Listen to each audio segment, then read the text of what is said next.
and Ryan Stone. He's a halfway decent looking guy, a nice smile. You have to get through that wall because he... 79T 2458 Learning Corp, Little Red Riding Hood, take one.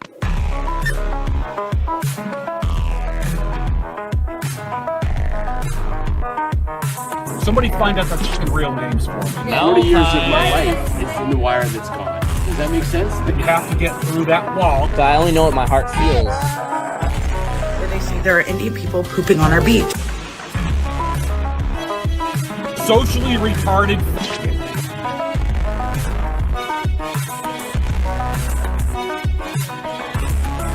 It's a spool of wire. 40 years of my life is in the wire that's gone. I just realized that's like a dark intro, man. That's a dark intro. I don't even get it. Welcome, Red Morning. The QR code up top. Of course, you know it. You love it. Softbones sequel, Ghost of Odessa. Click the link.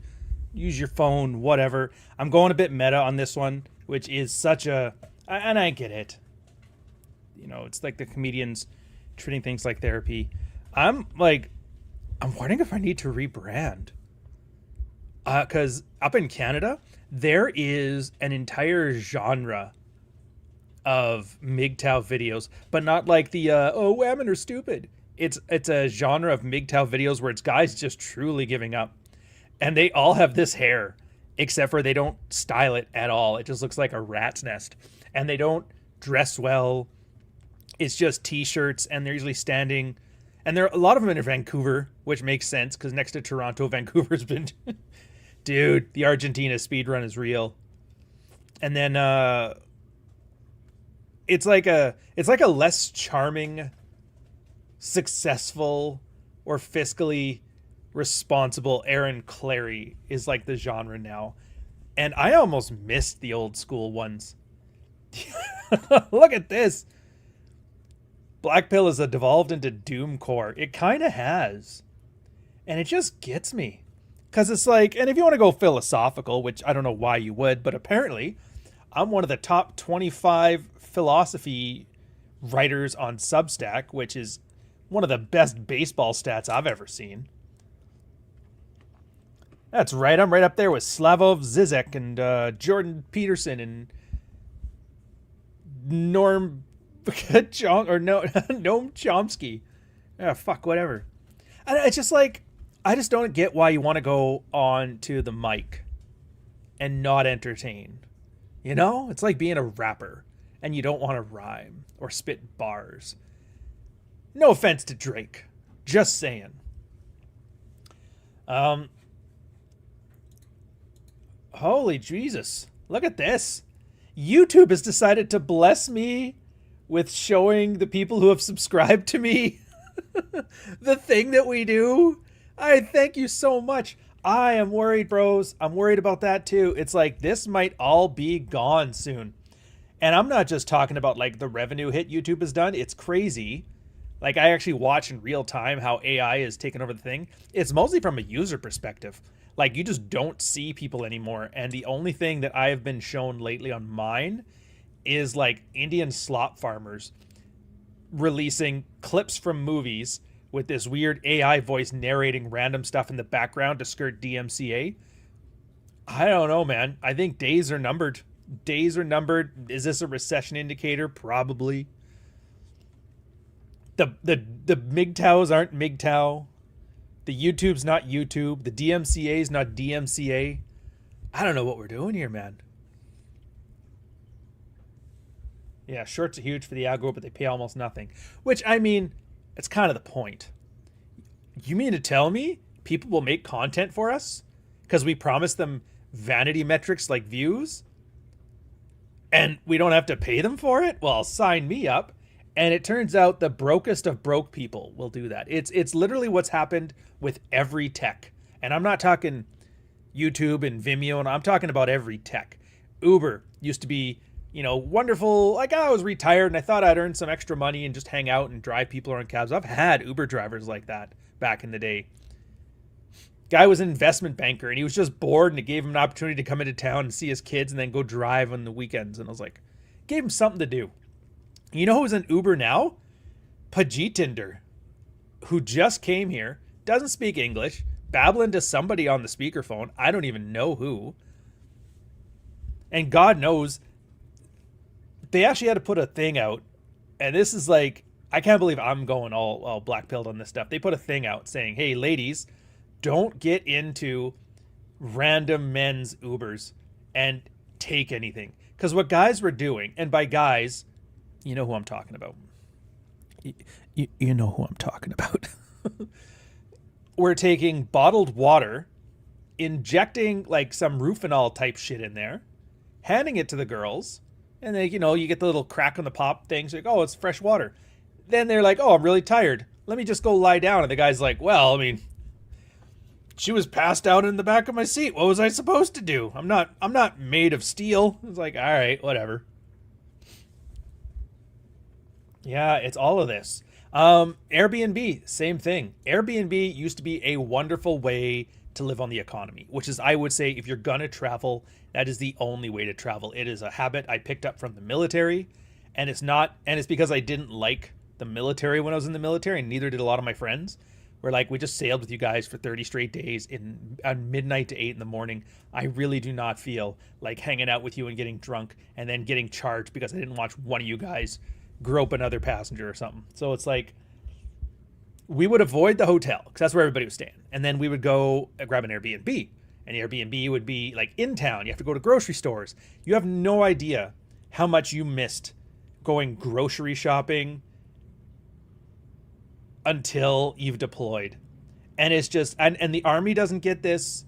The Air Force doesn't get this. This is a Navy specific thing where it's just, you get what they call a ramp, rest and maintenance period. There's a 1 to 2 week period in the middle of your deployment, usually around, what used to be Camp Mirage, but they kicked the Canadians out because we're fucking idiots and don't know how. We're like the worst house guests ever. Anyways, so for the ramp period, they have like a very minimal watch. It's mostly the Saudis or the Emiratis hire a bunch of Indian guys and they redo your decks and they do like a bunch of like the crappy maintenance. They paint the ship, they get rid of the rust, all that stuff in the middle of the trip, because it turns out sand, salt, and heat are horrible for metal and electronics and machines. I see the super chats. I'll get to those in a second. So during that 2 week period, you mostly have at least a solid week off. And so you would go and you would get an Airbnb and you go. Nobody else gets that. And it's awesome. So we loved it. It felt normal for like a week. We go to the local bar. We talk to the local people. Although in Abu Dhabi, it's almost impossible. So like the closest you can find to like the normal bar is the bar for the expats. So we'd find where the expats went and drank. And it was so weird. The cover of Fuck Files, technically, is a photo from Abu Dhabi, or is it Dubai? I don't remember which. But they don't like it when you get them mixed up, though. It's like very Calgary-Edmonton rivalry. Called the Rock Bottom. And it is. So there is always like military people in there who are on deployment. There is always like ambassadors' children, expats. And if you run into an Ethiopian, or if you run into I think it was Polish, or if you run into there was one more ethnicity, a Filipino, they are escorts. 100%. 100%. I remember gotten so much shit because I used to send emails back to my family back home, and I was mentioning this to them. I was like, yeah, all the Polish and the Ethiopian and the Filipino women here are all prostitutes. What the hell? And a friend of mine who happens to be Filipino got really mad, started putting me on blast with a reply to all about racism or something. And I'm like, I just observed it. I don't know what you want me to tell you. To which, and credit to her, my little baby sister, who was like, I don't know, she's older now, but at the time she was like 20 or something like that, put this chick on blast with the Priel. So I created some kind of TikTok drama years before the app became positive, and it was pretty cool. The point of the story is living off the economy is great. Airbnb doesn't do that anymore. Now it's just constant. People rent out Airbnbs. So I'm thinking of the right euphemism here.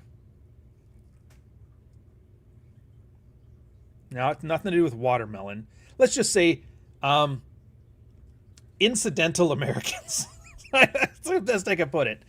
Can crash out on these things, and then the guy will post, and then you could post like content on TikTok of you going and crashing up the party of somebody ruining your Airbnb. And then a bunch of like investment people walked in, and it's like, oh, it's like cheap hotels that are unregulated. Perfect. Everybody's real estate prices are going up. buildings in Toronto. Do you know we actually had to make like a law, bylaws. Every condo corporation gets its own bylaw where it's like, yeah, no short-term rentals. If you're caught doing a short-term rental, we're kicking them out and we're charging you. Because people would just keep, and every time there's like a Jays game or a Taylor Swift concert, you can just tell they're still doing on the DL. And like, we've become the Karens in our building because fuck that. I'm tired of, I don't want to turn into Iceboat Terrace, which if you've never seen, it's like the Toronto reputation. There's like a whole bunch of buildings here. There's like Matrix, Apex, Iceboat. Like everybody's got their own little names. It's kind of like New York that way, you know, because Toronto's insecure. And you see the Iceboat Terrace, and that's the one where all the rentals come from. And then as soon as you see those New Jersey plates roll up in the Escalades, you're like, oh, shit. And sure enough, if there's ever a shooting, it's always at the SoundCloud rapper bar when the New Jersey plates roll up and the Jays game is playing. And you're like, fuck me. So, like, Airbnb is trash. DoorDash is trash. Uber's trash. YouTube's turning into trash. Substack's the only place left where, like, if I know somebody's crashing out, at least I know they're not a bot. Economy is trashed. We're at the point now where, like, people are tired of being, like, just call it a recession. Like, I mean, they're not even mad anymore. Just call it a recession, man. It's not a recession. Technically, it's like, dude, there's people my girl, and I'm like, here's a funny thing to lead on it to, and this is what it's getting to the point about genetic determinism that I talk about the episode here, so work with me. It's almost like the stereotypes are true, yeah. What gets me is like the wild ways that you see who is having, like, which straw broke the camel's back for people. My girl's was the most hilarious economic crash out I have ever seen. She went to the store. She went to go buy groceries. She went to like the Sobeys or the Loblaws, and I can't remember which, but it doesn't matter. And she walked in and she went to go get a package of green onions. And you guys know green onions have always been like the cheapest thing there. You always grab them, and you half of the time they go bad and it's whatever. Anyway, she went to the store and it was like a bundle of 3 green onions. And she's like, they wanted $3 for the 3 green onions. And she like just left. She ended up going to Costco and paying $6 for that giant bushel they give you. And she just got livid. And that was it. Ever since then, she's like, fuck Mark Carney and fuck all this. And everybody I know has their own version of a very minor situation that was just too much for them to take. Another buddy of mine was talking about how he and his wife go to Good Life Fitness here. And he walked into his and he was just like a bunch of DoorDash Canadians loitering. And he's like, I can't even get through them. I'm sitting there buck naked telling these guys to get out of my goddamn way. I want to take a shower. And I guess the wife was sitting there, and 2 big fat DoorDash Canadians were like seated.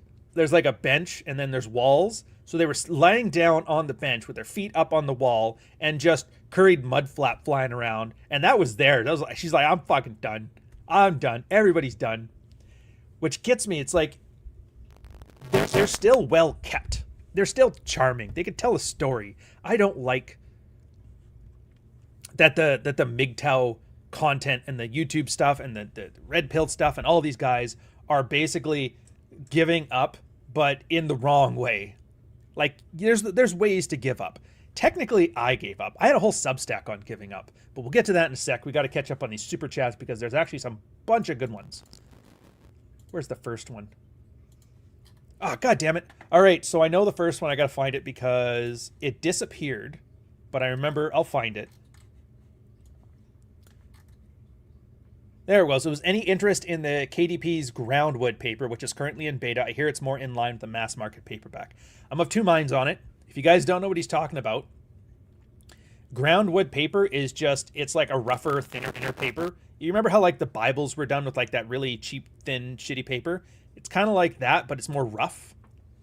Best way I could describe it is like, think if cardboard was thin. A part of me, from an aesthetic standpoint, I love it. The idea of mass market throwaway paperbacks. Economically, it's neat because if people aren't buying your books as collectors' things, then it's good because they can just buy it for cheaper and get it out there. Or you can keep things the same price and reduce your costs, and that's fine too. The part that gets me is this is like the enshittification of it. I don't think they're making this as an economic choice. I think they're making this as part of their process to shitify, the same as YouTube, the same as Airbnb, the same as Twitter, the same as everybody. Which sucks. I am tempted to see, like, I don't know if it's even an option, but I was going to try it as a tester. Make like an old mass market paperback with the groundwood paper, just to see how it does, to see if people are interested in it. I don't know. I'll try it out. And then for the super chat, we got the KKR with a €5.99 super chat. Bless your heart, sir. Bless your heart for not doing the $5. Your latest Substack had some great insights and got me thinking, do you see some blue ocean areas in the space that have a hole that needs filling? If you guys don't know what he's talking about, my latest Substack was, and it was kind of an off the cuff. Occasionally I just like have a ramble, I guess, or a rant. And this one was me just talking about the red ocean and blue ocean state of content creation. Like, the future of work is online, which I don't know if it is. It is for me. It is for a lot of people. And it's become established to the point that you can kind of tell, like, it's a bit closer. It's like it's lost its novelty phase. Anyways, so if you don't know what I'm talking about, a red ocean and blue ocean is a marketing thing, where red oceans are established spaces, established markets, established demographics. The way to rise and fall in red oceans is competing. Think Walmart, right? How do you beat Walmart? You beat Walmart on price. Well, you can't beat Walmart on price because nobody's better than Walmart at Walmart. That's kind of red ocean stuff. Olympics, red ocean things. How do you become better at track running? Be the fastest marathon runner. Well, I can't beat a Kenyan. Well, it's like, yeah, nobody can beat the Kenyans at Kenyaning. Blue oceans, the example that was taught to me was like Apple, when they came out with the iPod. What the hell is this? And like, who's iPod competing with? What, CD players? Walkmans? No, it's not a competition. And eventually, so they're like, yeah, this is a new thing, a new piece of tech, a new thing to solve, a new consumer purchase, and they are doing great because they're not competing with anybody. They're competing with themselves. And then they had to quickly come out with the iPhone. Meanwhile, like Zune and all these other MP3 players are coming out, and it's like, you're not competing with the iPhone, are you? It's like, no, we're not. The iPhone's a whole new thing. It's a computer mixed with telecoms. And I think the latest one for them was like the in-ears, the wireless headsets. But the thing with these spaces is they're constantly moving, and you have to be constantly innovating. Fashion is another great example of a blue ocean.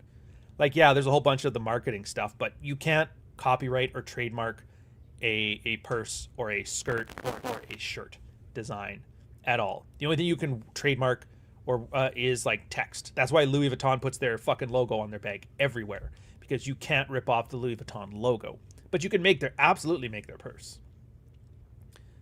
So how do these companies get past that? Is that they constantly innovate. That's why every year there's like crazy fashion shows where they show insane stuff, and then out of the insane stuff, it gives people ideas for more like, mom and pop clothing styles to buy. And Zara's out there constantly nipping at your heels to steal anything you do, and Shen is out there to steal everything that Zara does faster than Zara can do it.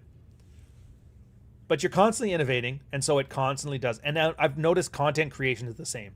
It is crazy when I think of like there's 3 types of content creators, and I use that to mean like anybody. It's like a catch-all term for entertainment and information in the information economy. Content creation is the easiest way to put it.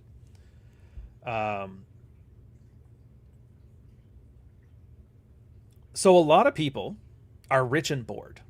Your Clavicar types, your Pearl, bless her heart. They're wealthy. They want something to do. They have money to throw at marketing. They can buy impressions. They can AstroTurf things. It's all that kind of stuff, right? They're the one type, and they ruin the space because they are detached from the economic indicators as to what's working and what's not working. They're strictly trying to brute force shit. Like Clavicar hitting himself in the face with a hammer. He took a 4chan meme and he just rolled with it. Nobody is hitting themselves in the heads with hammers. Maybe a couple random 4chan retards, but that's it. It's like Tide Pods. Oh, the kids are all eating Tide Pods. Turns out nobody was eating Tide Pods. It was one guy made a joke, and then all the news ran with it because, hey, kids are stupid. They'll print it. Nobody's hitting themselves in the face with a hammer, but Clavicar won't shut the fuck up about it. Won't shut up about it. Turns out he was just a swamp, meth-headed rich kid. So those types are bad. And there's a lot more of them than you think, man. Mike Cernovich is one of those. You didn't think that, did you? Yeah.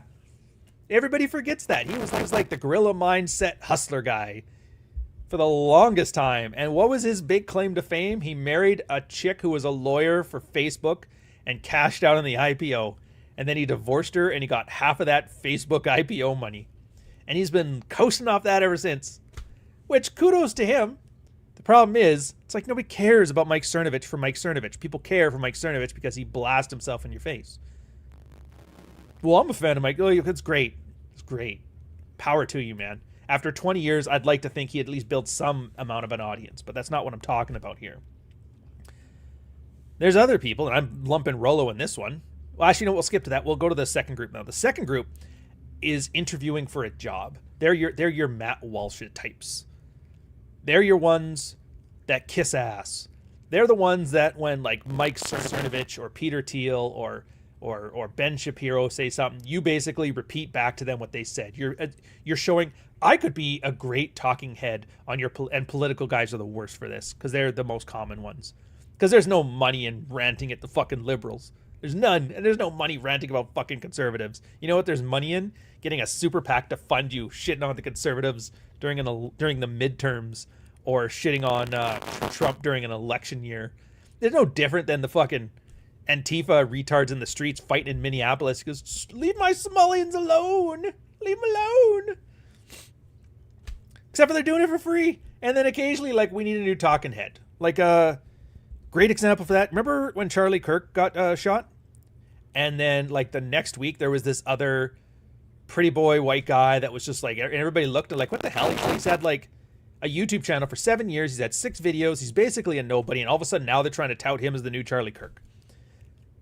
He was running an interview influencer thing. They're detached from economic factors too, because all they're doing is their audience isn't you. Their audience is the people who want you as an audience. They're just salespeople, business to business sales.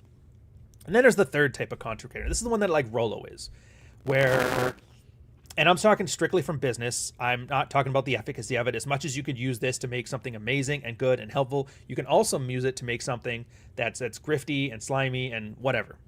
So like it's a hammer. It's treated as agnostic. He built an audience.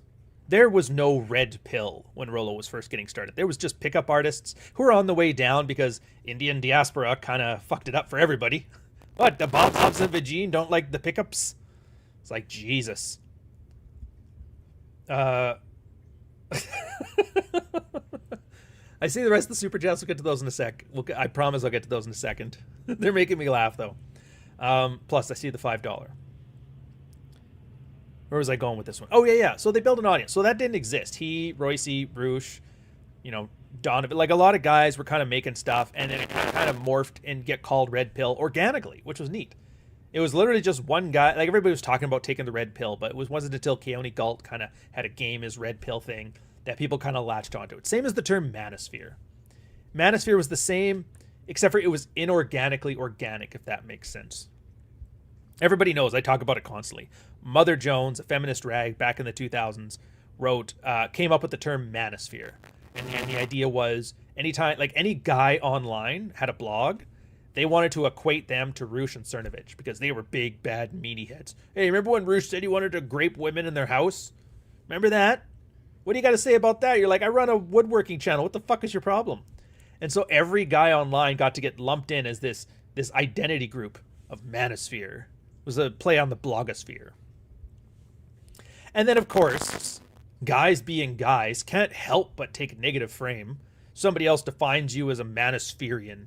You're just one of those crazy misogynist men online. Well, fuck you. I'll teach you. I'll be the best. I'll make that R word. It's like, is that how easy it is to inject stupidity into the place? And obviously, everybody, and that's the point, everybody's using it now. Like, I've given up on trying to tell you it doesn't exist. It doesn't. But everybody else has kind of willed it into an existence. And now it's just a shorthand for a guy online. Whatever. But the Red Pill was the same way. The only difference was the Red Pill was just a bunch of guys started using the Matrix references, kind of ironically, tongue-in-cheek, or it was a good metaphor, and then it just kind of caught on and took off. So he built his audience the hard way, one person at a time. And it's great, and it's slow, and it's long. Remember, he talks about fast money and slow money? That's exactly what Rollo's talking about. It took him 20 years to build the audience he's got. He's got a good audience, and it's a fucking loyal audience, too. Anybody who had an audience with that amount of loyalty, fucking insane. So to answer this question now, the blue ocean space, it's unlimited. It's limited by the creativity of the content creator. And the point I make in the essay was that you have to do many things. And the 80s is like the completely perfect example of what I'm talking about. Some of the greatest films of the 80s, what are they? Like Aliens, Predator, Perfect Terminator. Do you know what they are? They're mashups. You created an entire genre of something. No, you didn't. Predator was not a new thing. Predator was a horror film mixed with action. You take a wartime action film, which they've had tons of. You take a horror film, which is like, oh my God, the murderer's in the house. He's coming to get us. Jason, Friday the 13th. Mix those together. Nobody had thought of doing that. And now you have like Predator is such a thing that it's like lampooned now. Terminator, same thing. Take a horror movie and put it with a sci-fi movie. Bam. There's no difference between Jason Voorhees and the Terminator. An unkillable monster coming to hunt the poor virginal woman. And so it's kind of where you're at now. Like in my case, obviously like the burnt out ex-CIA asset with the Hawaiian shirts who's just fucking over it. Like Aaron Clary mixed with Byrne notices Bruce Campbell or Norman from like Jurassic Park or Newman or whatever. Like those kind of mixes, right? And then obviously there's like a bunch of and the idea of being in the space that's so focused on being alpha males, but doing absolutely opposite alpha male shit. Like, look at this alpha male playing Minecraft. It's like, fuck off, man. This bridge is mint. Look at him talking about movies. What the hell is this shit? What's he writing about now? Oh my God, he's writing about Cyberpunk? What an asshole. And it's like, yeah, it's because it's a subtle thing, and it's kind of true, which makes it very easy to brand when it's just authentic, sincere. It's just, I don't give a fuck anymore, man. I don't. And I'm not saying this to be like, tough guy this. It's like, just I'm out of fucks left to give. I am, and most people are, and the ones that are, I'm assuming most of you are out of fucks to give. Otherwise, you wouldn't be here. Nobody who gives a fuck comes here to listen to me rant about not giving a fuck. I guarantee it. I can guarantee it. We're just over it. We're tired. We're tired, boss. I'm tired, boss. So yeah, there is always going to be something. You're never going to know until you kind of experiment and try things, and you have to. Maybe it turns out you fish on the weekends and you want to turn fishing content together with picking up chicks. Nobody ever thought of doing that. Maybe there's enough people that fish think it's good. Try it out. Who knows? And the worst part is I can't even give you a good example because the good examples, if I'd have thought of it, I'd have tried it. So it's going to be shit that people just aren't thinking about that you just happen to have that's unique to allow you to mash up two distinct things that are probably useful. Warhammer painting figurines talking about bitches. Maybe. Jack Napier. Logos, Pokemon cards, fitness. Look at that shit. Who would have thought that? Nuclear Jadillo, who's Dominican, not black. I got an idea. How about the guy with the cute little dog playing the piano, ex-military, talking about bitches? The influencer power couple, he and Pearl, rising to the top. You can't find that anywhere, man. Matt Walsh and his wife aren't out there fucking crushing it. I'm just saying. Plus the fact that, look, this is no shade. I find the humor in this absolutely hilarious. So you know how like Pearl had a lot of that grief, like everybody was coming after for the mud sharking stuff, right? And you know how Nuke's big thing is like not black Dominican? To have them date is like, aside from them being wonderful for each other, all that stuff like that, I just find it hilarious that those two things are mixed together. I don't know how. I was like, I want to get right into it, but I'm like, you kind of know what I'm saying. So I'll leave it there. Smith 1471 with a $2 Australian super chat. Ever thought the meaning of life or just do what you want? I mean, I got the meaning of my life. I'm not going to share it. But yeah, it's the problem with this is it's very navel gazing. You sit there, you pick it into your belly button, you think, man, what's up? I'll give you a hint. When you start pondering, when you start framing things as what's the meaning of life, you're usually coming at it from a position of boredom with too much time on your hands and less gainful employment. Because I guarantee you, when you're too busy, you don't give a shit about this. When you have gainful employment, you're too busy maximizing your gainful employment, whatever that happens to be, to think about this. So yeah, the meaning of life, yeah, do what you want. But again, I don't like that framing either because it implies that you're just like a petulant child just jumping from thing to thing. Yeah, there's do what you want. Do it well. Get better at it. If you're going to be on YouTube with a podcast, run a good podcast. If you're going to grow long hair, style your hair. If you're going to wear Hawaiian shirts, wear awesome Hawaiian shirts in British porcelain blue. If you're going to wear glasses, wear giant Cockney Michael Caine glasses.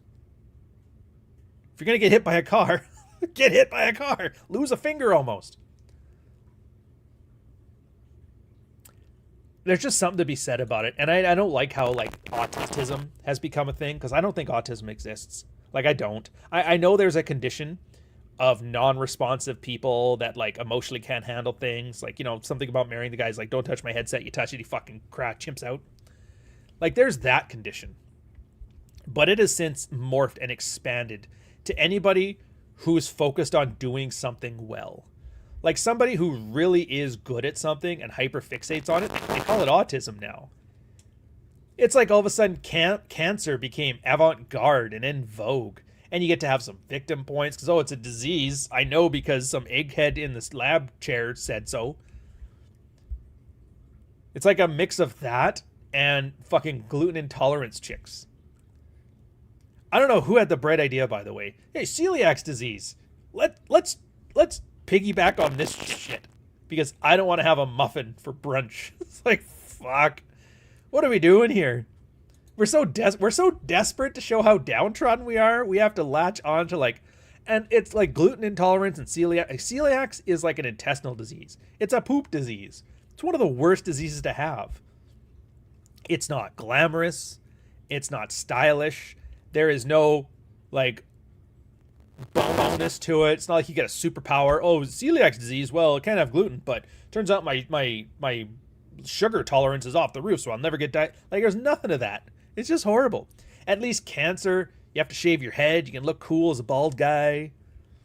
There's always the small chance that like enough radiation you'll get a superpower. None of that with celiacs, and they're jumping on that. Like, come on, man. What are we doing here? And unfortunately, we're gonna get to the super chat, but first, I wouldn't be anything if I wasn't. So the memes are very good. This is really, they've taken it. True Alpha named Ryan Stone. It says, ask Murphy about the article he wrote cuckolding his wife. Clear up the cuck article. Clear up the cuck article. Why are you doing this to me? Why are you doing this to me? Why are you doing this to me? If I wasn't prepared to literally impoverish his entire bloodline, I am now concerned for my career. And I still recommend clear up the cuck article. You know what? Fuck you for bringing this up. Yeah. Fuck you. Heartfelt. I'm not going to have those guys back on my channel again. Absolutely not. Just use a little bit of fucking common sense. It is just... That's great. You should. Fuck you. Sorry, apologies. Just keep going, dude. One foot in front of the other. Before you know it, this will all be in the rearview mirror. Fuck you. All right, so it should be fixed now. I heard you guys were having some issues with static. We'll find out. One heartfelt because you're getting scratchy this morning. Speaking of Matt Walsh, play that clip. Serious thing. Things are so bad, even CanSec is sucking. Oh, you want the Matt Walshy? Of course I'll give you some Matt Walsh. Where did that goofy bastard go? What's this I hear he got let go from Daily Wire or he quit or something? Where the hell is it? Did I not upload it? No. I'm on StreamYard right now, but I know I have it on here. There it is. I don't usually post pictures of my kids online, but they're infants and you can barely see them, so, you know, it's fine. But a YouTuber named Ryan Stone tweeted, showing off the F trophies for clout. So the babies are trophies that I'm showing off. It's perhaps not a surprise that a picture of a proud father would be so upsetting to the sort of man who clearly never had one.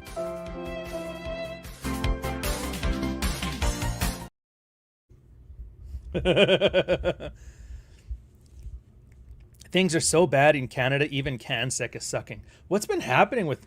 That's Canadian Security, which I'm not sure if that's an organization or what. For some reason, I'm drawing a blank. I know OPSEC, I know TransSec, I know Physical Sec, I know OPSEC. Don't know CanSec. Like, I know what CanSec is. Okay, so back to the first one. Yeah, apparently the Daily Wire is losing millions. Shocking, I know. Interesting. Oh, so the Canadian arms market. That's okay, yeah, I can see that. I mean, I remember, dude, we used to get so much flack. We're sitting here talking about peacekeeping this and peacekeeping that. And meanwhile, we were selling arms to Saudi Arabia. And I don't know why they're buying from us when they can just as easy buy from the States. My guess is the only reason they buy from us is because of the exchange rate and the Canadian dollar being weaker, that we're the cheaper option. We're like Temu American arms. Because I know we have our contracts, like we'll get you a C7 and a C8, which is different than an M16 and an M4. If I'm not mistaken, we have full auto, and I don't know if the M16 does now, but at the time they were doing 3-shot burst only. So if you wanted full auto, you needed a C7. But I mean, who's going to buy? Who's going to manufacture it here anymore? Who's going to buy anything? We've taken all of the worst parts of regulatory Europe and the worst parts of economic America, and we've combined them together in a super retarded country. And then we flooded it with the two rivalous nations in the world. There's like a tripolar thing right now. There's China, there's India, and there's America. And we're like, you know what we need? Chinese Indians running the country against the States. Surely we're not going to be the foothold for them to run their clandestine operations. Lo and behold, Canadians, left, right, and center are like, yeah, we're moving our factories to the States. The only ones that aren't moving are the ones that are so heavily subsidized here, they're basically paying them to stay. Please, Bombardier, don't leave us. What could be more Canadian than paying French people to hate us, but hate us from here? Same with the UAE. Yeah, fair enough. Saudi buys from everybody. It's buying good political will. Oh, so that's it. So it's not even actually buying Canadian arms. They're just pity purchasing. It's like some weird mafia thing. Jesus. Z-Stop guy. I don't even think he is. Look, it doesn't really matter. It's a problem of motivations. He has nothing in the country. He doesn't live here. He doesn't have money here. His family's not here. When he's done, he doesn't care. He can ruin anything as long as it does well for him. Because then when it's done, he's gone. Same as Trudeau. But I'm not going to turn this into a political channel. It's just, this stuff is gone. Like, it's there. It's happening. It's whatever. So we're going to actually get this down to what I was here to talk about. Yeah. What's the thing about genetic determinism? I've always, it's weird to have the idea, if you don't know, genetic determinism is the idea that our genes decide our fate. It's the best way I can describe it. Like the things that I'm sure there's a scientific way of putting it, but essentially the way you are, how you act, how you respond to things is predominantly genetic. And obviously I know there's epigenetics. There's the things that some genes will express themselves or not express themselves depending on the physical situation outside. If you were raised starving as a baby, you're going to have issues with food growing up. If you were raised as a fat kid as a baby, you're going to grow up probably not caring so much, stuff like that. Hardships. They had examples in Russia and Germany in the 40s and Poland where kids were raised a certain way because of the environment and it changes who they are as adults, whatever. And I'm talking just about sex life. It is crazy how people don't change at all. They just don't. I live in Africa. It's the genes around me that determine my fate. That's one way of putting it. But yeah, it's like, because it came back from that essay I was talking about before too. All information, you can do anything you want right now today. Everything is out there. All the information is free. You just have to be willing to work at getting to it. And yet people aren't doing things. People aren't doing anything. People aren't getting better, even at the things they want to get better at. As much as I'm not talking about politics, that's my example. Trudeau, he's had 40 years. He's had political families. He's had all the information in the world, ran a country into the ground. Of all the people you think would have an interest in governance, you think it would be him, but no. He stops snowboarding for a year, runs a country for 10 years, goes back to snowboarding. It's like, and just nobody cares. And I'm not even thinking you need to care about like the grand plans, like, oh, we got to save the TFR, got to save. Like, I'm not even talking about that shit. I'm just like showing up to work with your head held high, knowing, hey man, I make widgets every day, and they're fucking good widgets. I'm a good widget maker. And I can leave knowing that like nobody at work is ever going to look and be like, oh, that fucking guy. Like that was my motivation when I was sailing. All the rest of it's whatever. But like I never wanted to show up to work. And everybody's like, oh, that fucking guy, fucking Ryan. Like I knew those fucking guys. Worked with a bunch of those guys. And they're like, oh, who's coming? Oh, this guy. Oh, that fucking guy. And you knew what that meant. He'd be skating out of work. He'd take 20 cigarette breaks. He would get caught with child pornography on a deployment. Hypothetically speaking, of course. He would do coke on the weekends and show up late to work. He'd stab a cab driver when he got drunk. He'd grape a girl in Nellie's block. I'm just speaking hypothetically here. I'm not mentioning stuff that actually happens. The genes around me don't appreciate my level of widgets. Yeah. Quickly pause on this one, because like Brett's right and not right at the same time. The term for these companies degrading like Airbnb is enshittification. It's a well-known phenomenon, companies going from good to terrible. Yeah, I'm not talking about enshittification. I sort of am, but I'm also talking about other stuff. Enshittification, if you guys don't know, he's right about this, but the mechanism that enshittification happens is that when a tech company first starts, their goal is market share. And so they offer a good deal to producers and a good deal to consumers. For Airbnb, when it first started, it was a great deal for people selling, like renting places, and it was a good deal for people getting into rentals. And then once it gets to a certain point and they reach their market share things, they have investors that they have to pay back. And so they start taking from, I need a chart. So there's a line, like the supply and demand curve, where it's like, you know, people will pay this and then less people will pay as it goes on. There's that line. It turns out though, the actual market is more of like it's a fuzzier line, because on the production side of that line is something called producer surplus. So in other words, the Airbnb guys, let's say he's renting his house for $100 a week. He would be willing to do it for $80 a week, but he can do it for $100, so he's going to do it for $100. That means there's $20 in what they call producer surplus. Same thing as the customer. I'm willing to pay $100 a week for this Airbnb, but they'd have to go up to at least $120 before I wouldn't get it. And so that's called consumer surplus. And so in this fuzzy line of supply and demand, you have consumer and producer surplus. Enshittification is where you wish to get to that market share, and then your first step is to remove producer surplus. They start adding fees, they start adding sales, they make you on the other end of it, and the idea is they take away as much of that producer surplus as they can. And because there's all these technical tools and it's a technical company, they don't actually rent places, they just manage the system. They have nothing but data to do this, and so they're very effective at it. And they reduce producer surplus to almost zero. Airbnb, Uber is a perfect example. People in Uber, their producer surplus in this sense was car depreciation. Uber figured out that people aren't calculating their vehicle's depreciation into their mileage. And so they took that as their producer surplus. And for a while it works fine.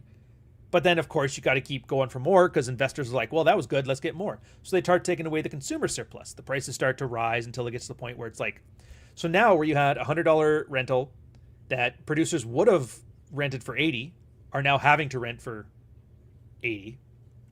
And then you have consumers that are like, yeah, I paid 100 for this, but I'd be willing to pay 120. Now they're paying 120. So the consumer is pinched, the producer is pinched, the company's making money, and then the whole thing dies off because it's no longer worth it. And that's the process of incentivification. I'm talking more on the personal level.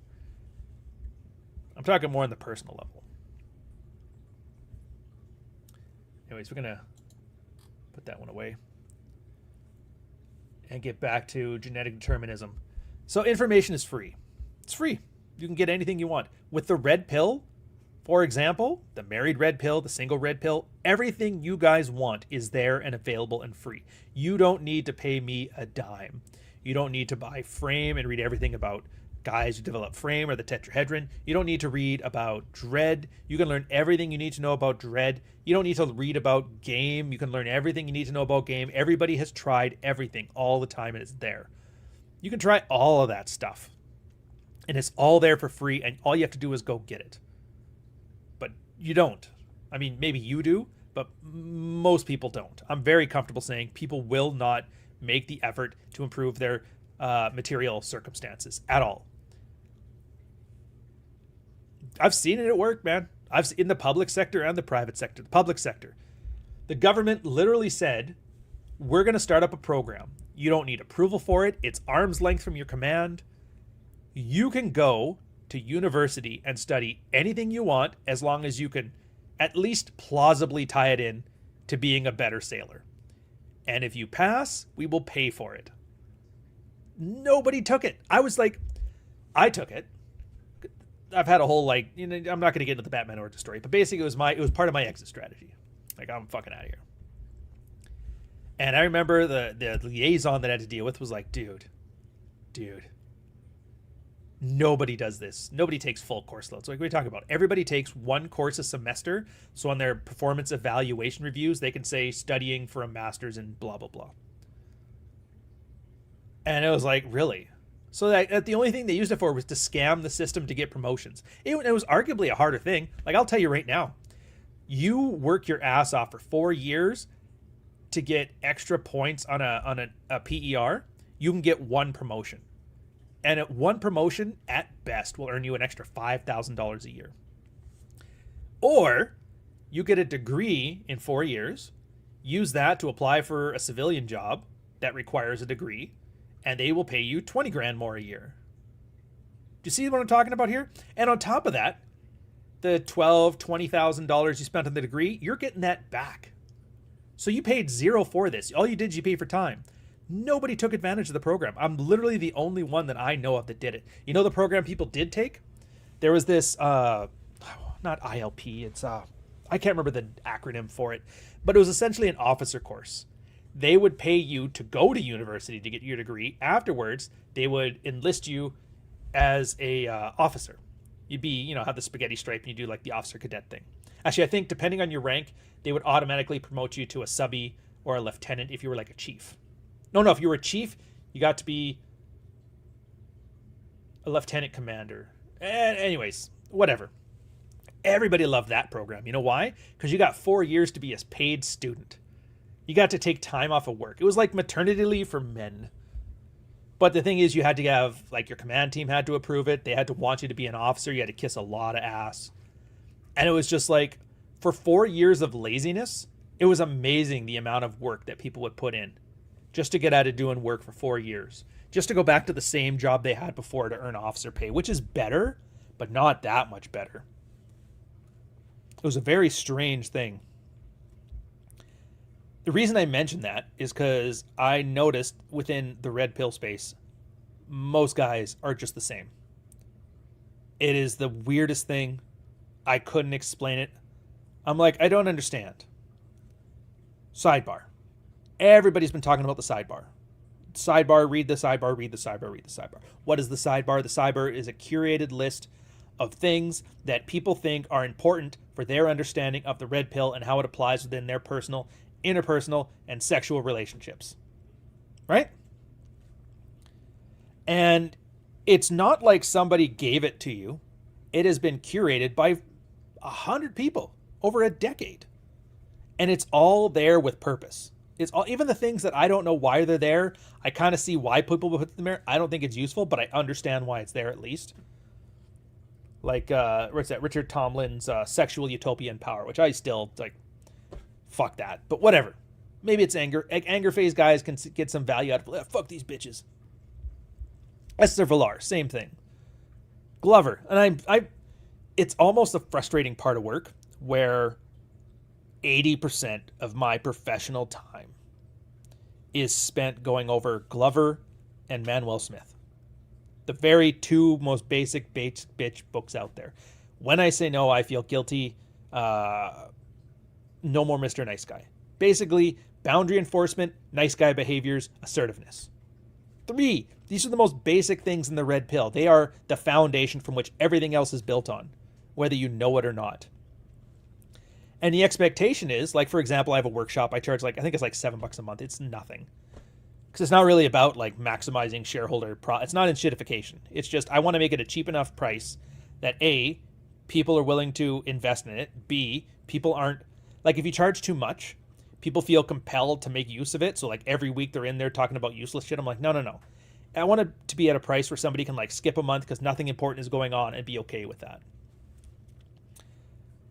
And then, like, the only requirement is, like, here is the list of everything from the sidebar in order to read it. I've curated the list as best I can to make it as shit simple as possible.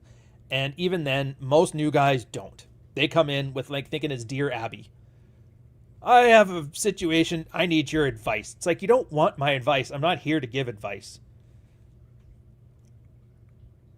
So it's like, and I'm not even frustrated about that. It's part of the gig. That's the reason the money's there. So I don't really feel bad about it. If I did it one-on-one, I would fucking hate it. But it's groups. So if, like, one guy decides not to do the work, it's whatever. You're subsidizing everybody else. Happy with that. And it was, like, the same way when it was just the Reddit forums too, man. And the same way when it was just YouTube. And it's the same thing with content creators. God knows, you know how many content creators I've talked to who are self-proclaimed alpha fucking males who, like, behind the scenes are just like, how do you not know this? Yeah, my wife was blah, blah, blah. She's such a, like, what the, how do you not know this? You literally talked about that on your fucking show. How do you not know this? Whoa, fucking grifter. Like, what do you want from me, man? What do you want from me? That's what I'm talking. That's the shitification I'm talking about. How do you not take pride in your work?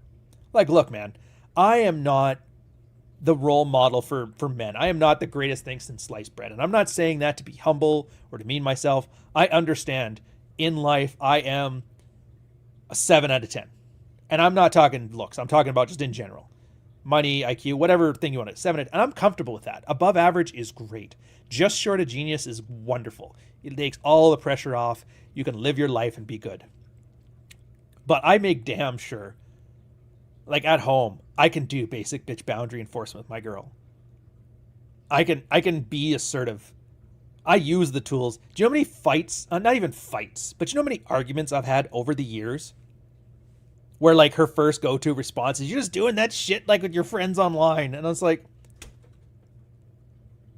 and of course, like, it's actually something that was in the red pill. So here's another example. This guy, Sepine, wife found his red pill stuff. And he's always the go-to example of this.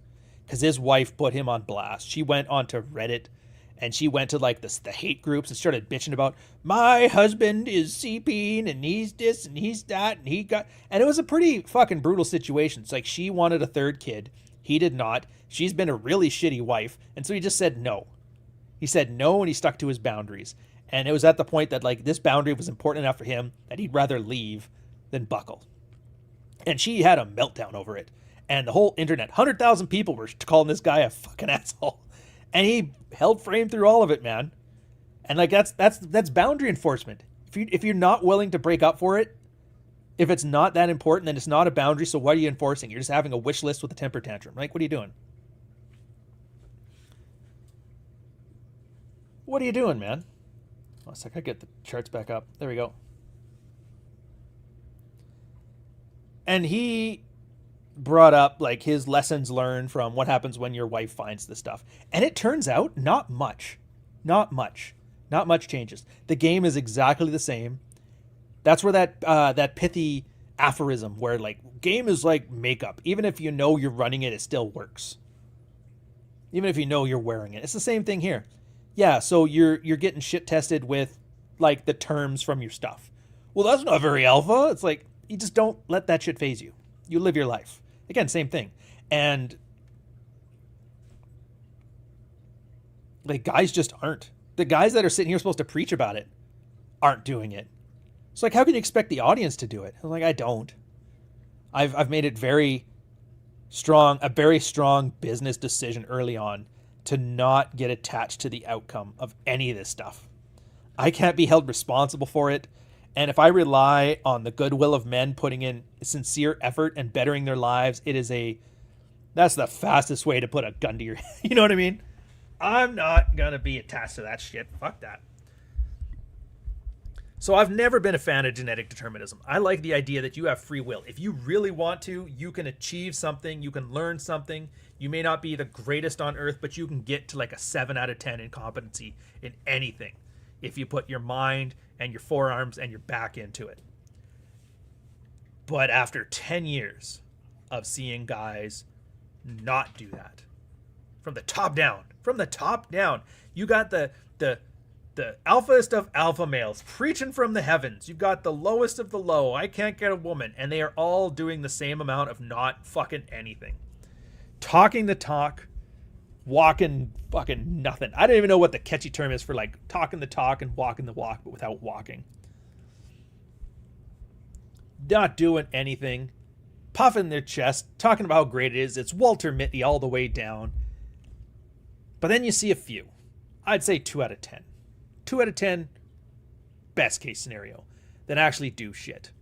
Like Jack is in the chat right now. Kudos to him. For all the talk of passport bros and going to where you're treated best, he's the only one I know who has so much as moved his furniture. He left. He's like, dude, the Netherlands is and to be fair, this is almost a failing on my part, but I know financially doing too well here to upend stuff. So I'm just waiting for one round of layoffs, man. And I'm like, girl, we're out. We're out. Let's fucking go. Talking the talk, balking the walk. I can live with that. But you see what I mean? He made a decision and he went with it. Now, I'm not saying him doing Passport Bro is the right decision or the wrong decision. First off, it's not my place to say. Secondly, I would define right and wrong on different levels than Jack would. So for all I know, the things that I think are important enough to say that's a right or wrong decision are completely irrelevant to him as a right and wrong decision. So it's like, who cares? Secondly, or thirdly, or fourthly, whateverly, I don't have to live with any of these consequences. He does. And the guy who was smart enough to make a decision to upend his life to go do some stuff like this, and I'm assuming your life has gotten better. I haven't heard you bitching about it yet. Fuck, I got to keep this up a while. It's like a good statement. Leaving that one from Nuke. If he's smart enough to get himself into that situation and improve his material conditions, if a problem were to happen, he's smart enough to get himself out of that new problem. Because what is life but like a series of opportunities and hardships? When the opportunities come, you need to have the preparation and the risk tolerance to go take them. When hardships happen, you need the endurance and the wisdom to like get around it. Well, shit goes wrong all the time. I've figured it out before. Stove's on fire. All right, unplug the stove. Stove's still on fire. All right, put a fire extinguisher in it. Stove's not on fire. Hey, alpha male. Why are you cooking cupcakes, you alpha male? It's like, because I know how to put out a stove fire, you dumbass. So yeah, learned helplessness. Now here's the thing though. Learned helplessness, as far as I can tell, is like a genetic hardwiring. Because we learned it from dogs. Fucking dogs. They were zapping dogs and making them want to stay in the cage and get zapped because they knew they couldn't escape even when the door was open. It's a genetic thing. So like genetic determinism. And then I hate that because it's the only thing that kind of lines up with the facts, right?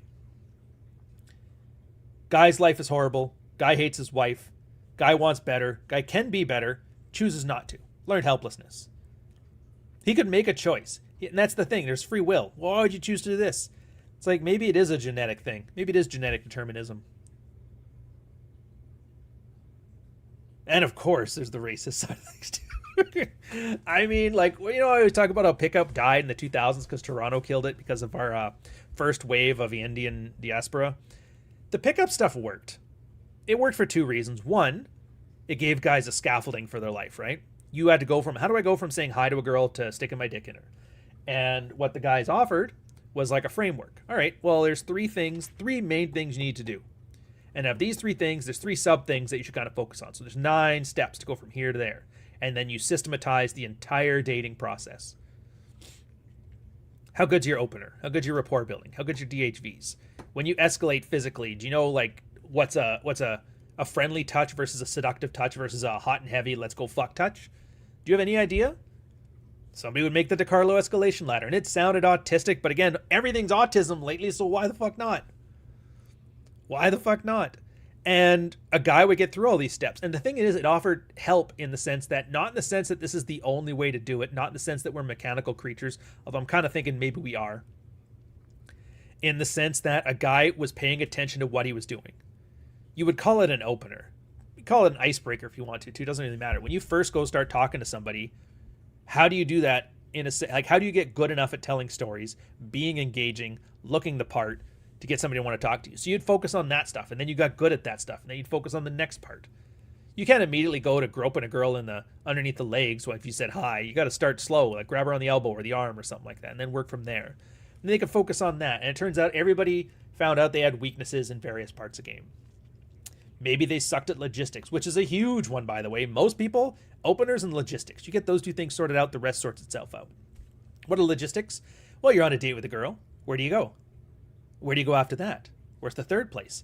Do you have a reason to go from place 3 to your place that's plausible, that makes a girl not feel like a slut? Little things like that. Turns out a lot of guys take so much sex off the table because they don't have a plan.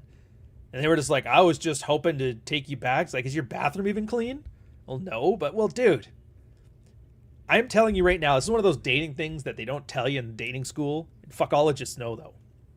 Players know. Clean your fucking bathroom. Girls will check. This is the one thing you can do in your house to increase your close rate exponentially. Clean your bathroom. Clean your bathroom. And of course, the benefit of that is you get to be one of those clean guys that knows how to clean your bathroom. Why not? So we brought our third world friends into Canada, and they took all this stuff and they ran with it. And this is where I'm talking about genetic determinism. They were given everything. Here's all the information you need. Here's everything you need to know. Here's how to look good. Here's how to act right. Here's how to touch well, not be creepy, fuck girls on first dates, all that shit. And what did they do? They destroyed pickup by engaging with it earnestly. Oh, the one guy who didn't. He lives in Toronto. I met the guy. I met him through John. Indian guy, Louis Vuitton t-shirts. I see him on TikTok last month, and he's getting charged with multiple cases of SA, as the kids call it. Nuke, I bought a steam cleaner because your suggestion. It's fun. Oh, that's good. Your ham radio transmission is suffering. Is the static back? I've been holding this thing because I didn't want to just sit up here and stare into the camera, so maybe I'll just put it on a more stable thing.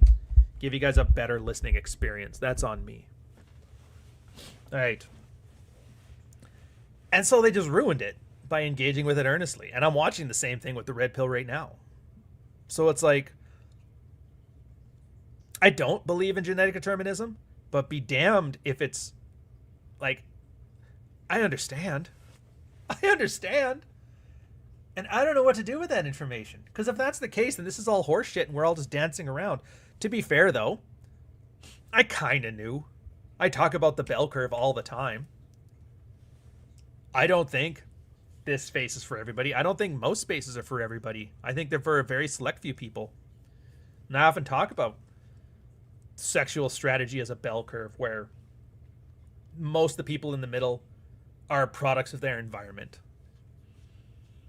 If it was the 1950s, you'd go to the malt shop, you'd date that sweet girl, you'd be hot and heavy in the car, you'd have a shotgun wedding and 2 kids and a white picket fence at NASA.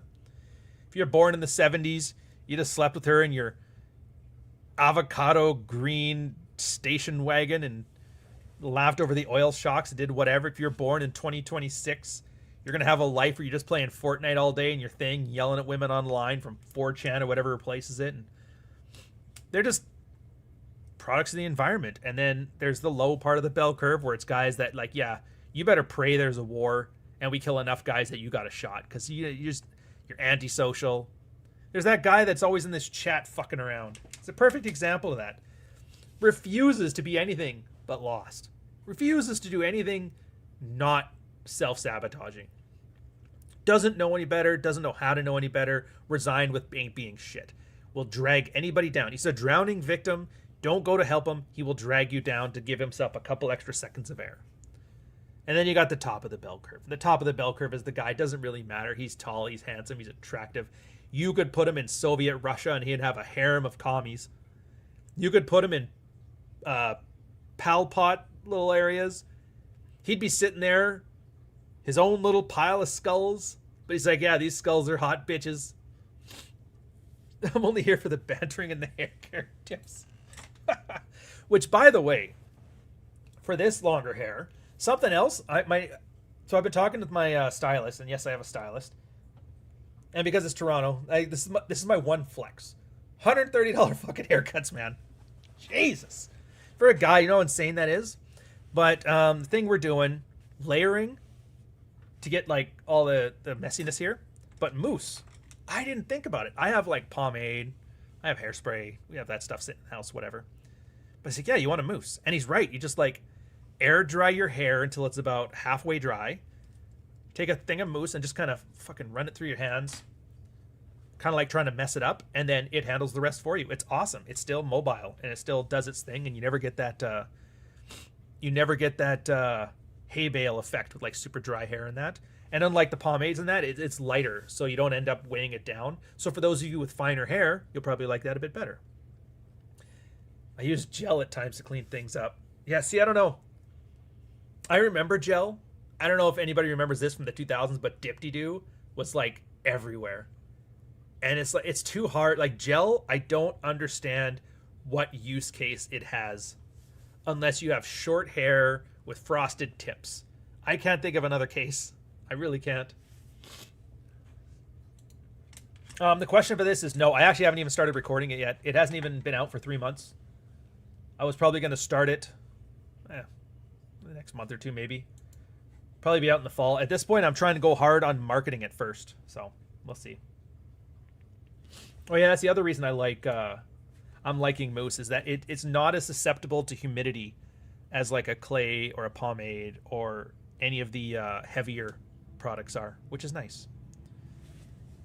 Yeah, peak 80s. That's a good way of putting it. I kind of had mousse lumped in with that. Wait, did you send a super chat? Oh, never mind. I did see it. Jesus Christ. Sorry, Dev. I went to the gym on Thursday, did some pull-ups and push-ups and some barbell squats on Monday. I'm recovering from my quads being sore, but now my biceps feel like crap. Should I take a week off?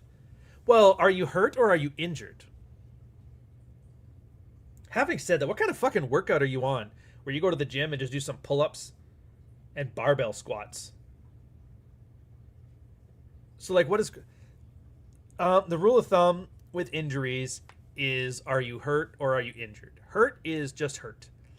If it's you've pulled a muscle, if it's delayed onset muscle syndrome, those are things you can kind of work around. Like if you're recovering from like a pulled or a strain, you kind of just like calisthenics.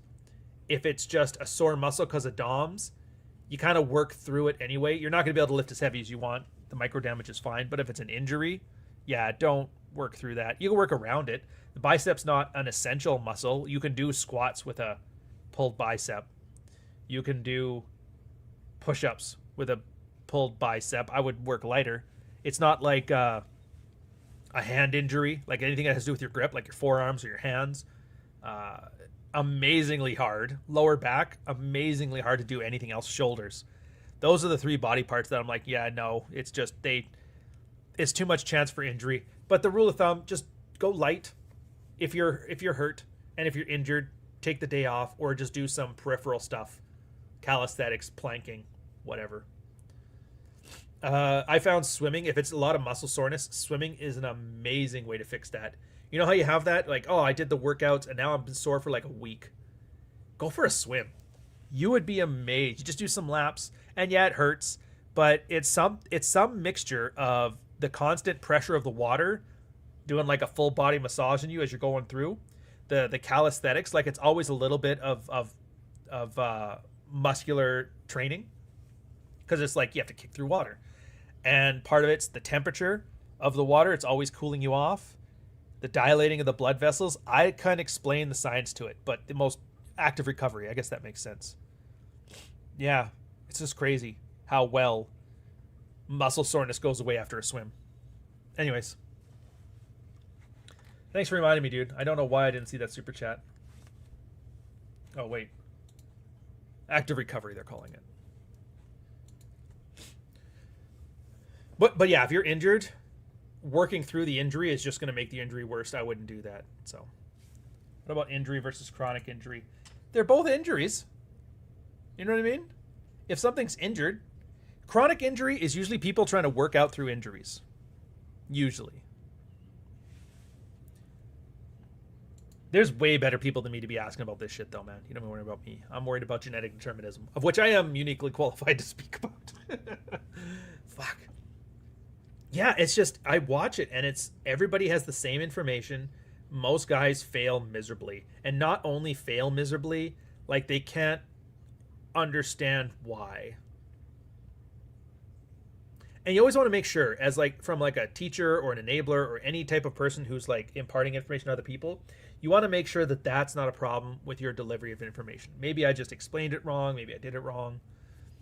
So, I mean, it's good to have those things there because it forces you to not personally and shitify your own self. Like, is there something I'm teaching here that's not good? And you kind of do that work there. It's hard to explain how to teach better without like examples, but for the most part, it's you try to narrow down the part that people aren't understanding, and then you do exercises to get people to understand it. And the best way to learn these things is not a big, long 4-hour cram session of things that they're weak on. It's 5 minutes of stuff every day consistently. So, for example, in the workshop, if somebody's talking about whatever, and they're having problems with a specific thing, just tell them, okay, in your field report, like go read through this field report, take it a day so you kind of forget about it, read through it, and see if you can find where the issues are. Because a lot of the times, the issue for a guy is just to understand what's going on around you, to be observant. It's amazing how oblivious we are, which is a huge source of most of our issues. You see a guy write a field report, and he's just dumping everything down. He just doesn't, I don't know what's important. I don't know what's not important. I'm just writing everything. The Batman origin story. And then here, help me find what's important here. So it tells you right away. He has no idea where he's screwing up because he doesn't know what's important, what's not important, and tries his best to remember everything. Even worse is where you see a guy who's like trying to remember everything, but conveniently forgetting the parts that make him look bad. Then you know it's an ego problem. He doesn't like the idea of somebody, even if it's an online anonymous retard, thinking, I'm not the fucking man. It's like you gotta shed your ego in these things. Like, look, the whole point of anonymity is you get to be yourself and not the man. Nobody can, they call you a bitch, sure. Everybody's gonna call you a bitch if you're acting like a bitch. But, you know, nobody knows who the fuck you are, so who cares? And that's kind of another lesson, too, about frame. Tone, separating tone from content. Oh my god, they think I'm a fucking bitch. Well, I mean, well, are you? Well, yeah, but I don't want... Well, then that's fine. Fix that. Not being a bitch is the best way to stop getting accused of being a bitch. Yeah, but he called me a bitch. It's like, so? Who the fuck is he? You're never going to see these people. Ever. Ever. You can go your entire life and you can get shit on by 1,000 people on the internet call you retard every day for the rest of your life, and you will never meet a single one of them ever. They will never interact with your life outside of that one YouTube comment. So fucking relax. And this is the windmills you're going to be tilting at? Probably no. Probably no. Best workout advice ever. Don't get injured. Deceptively good advice, by the way. Don't get injured is way better advice than add more weight. So you learn that too, separating tone from content. One of the easiest ways to do that when your wife's bitching you out. Just take a second. Does she have a point? Like, is she bitching you out because she's being emotional? Or is she bitching you out because I'd have bitched you out too? You know what I mean? Did you do that mental work? Because no guy's ever done that because they're not paying attention. They're just focused on woman treating me like bitch. I'm going to put her head through the drywall. Oh dear, the cops don't like drywall-headed husbands. How could this have happened? I blame the fucking feminists. It's like, come on, man. Come on. What are we doing here? We can do better. We can do better than this. We can do better than this. Yeah, but she called me a bitch. In her defense, you were being a class A, grade A, triple A quality bitch. But you don't have to. They're like, all right. So you separate tone from content. And that's when you, and then that's the beauty of it, right? And this is just a simple example of like getting bitched out by your wife. Tone versus content. Is she bitching you out? Yeah. Does she have a point? You do the work. You're like, yeah. All right. So you fix those things. What'd you do? Well, I'm just constantly leaving shit around the house. I could be cleaner, but I'm not. And I'm making more work from her. All right. Well, I mean, if she wasn't there, would you have cleaned it up? Probably. Well, it's like, let's clean it up. Yeah, that's woman's work. You know what else is woman's work? Fucking. Who cares? Get shit done. You have a way that you want to live your life. You have a standard that you should have for your life. Live to that life. Everything your wife does for you should be bonus. You should have your shit together. You do not need somebody to complete you. You don't. Personally, I wouldn't even trust the people I love the most in life to complete me. Because, like, I'm like, I love you, man, but not that much. I love me more. I'm going to leave this up for a sec so I don't forget about it, but yeah. So yeah, you fix those things. And like I said, it's just an easy case. She's bitching about this. Is that real? Like, yeah, it's real. You do whatever inner work needs to be done to solve those objective problems. The wife bitching at me is not the problem. The problem is I'm not doing shit. Now, you've handled all this stuff. So then when you start hearing these bitch sessions, like, does she have a point? You're like, no. I know what I'm doing. Everything's good. And the things that aren't good, I've accepted that they're not going to be good, and I'm okay with that. So, like, yeah, does your wife have a point? No, she doesn't have a point. Well, that opens up a whole new avenue of possibilities. Why are you getting mad then? She's just mouthing off about some random shit. It's nothing to do with you. Why are you mad at shit that's not about you? Well, now that you think about it that way, it's like, yeah, that's how I think about it that way. She's mad at some shit that has nothing to do with you. Now you get to understand, like, what's happening. And you can't help but notice because you're paying attention now. Because, like I said, you're not just giving off a list of everything that happened in a Batman origin story. You're actually paying attention. What happened prior to her bitching me out? She was talking with her mom on the phone. Does she always happen to bitch you out the moment after she talks to her mother on the phone? Funny enough, you mentioned it. Yeah. Did you ever think that maybe she's having a fight with her mom? She's putting herself into an emotional headspace where she wants to fight? And then she comes and finds a reason to keep fighting with you because she's riding that fucking tiger? Well, now that you mention it, you have a point. All right. Why are you having a fight with her because of her mother-in-law? It's like, I guess I shouldn't be. It's like, hey, you don't have to be. You can if you want. Yeah, but she's yelling at me. It's like, yeah, but it's not a fight until you start yelling back. And then guys will learn. There's all kinds of little techniques. Fogging, green amplify, muse mastery, nuking, whatever. Sometimes it's just a simple case of, like, just pointing out the elephant. I can't believe you didn't do this. Were you talking with your mom again on the phone? Yeah, I was talking with my mom again. You mentioned that a couple times. Maybe you got a switched on wife. And she's like, fuck. I think it's Shark Week tomorrow. I just wanted to bitch you out. I'm so angry right now. I was just talking with my mom. So, like, don't take it personally if I vent. Little things like that. And then you realize, like, oh, these fights don't need to happen. And by not having them, kind of, in a way, teaching my wife not to have them. Or at the very least be open that she's having them. It's like, I'm emotional. Shit's going to happen. Don't take it personal. Like, if you ever hear that statement, you got a good one. She's learning. She's good.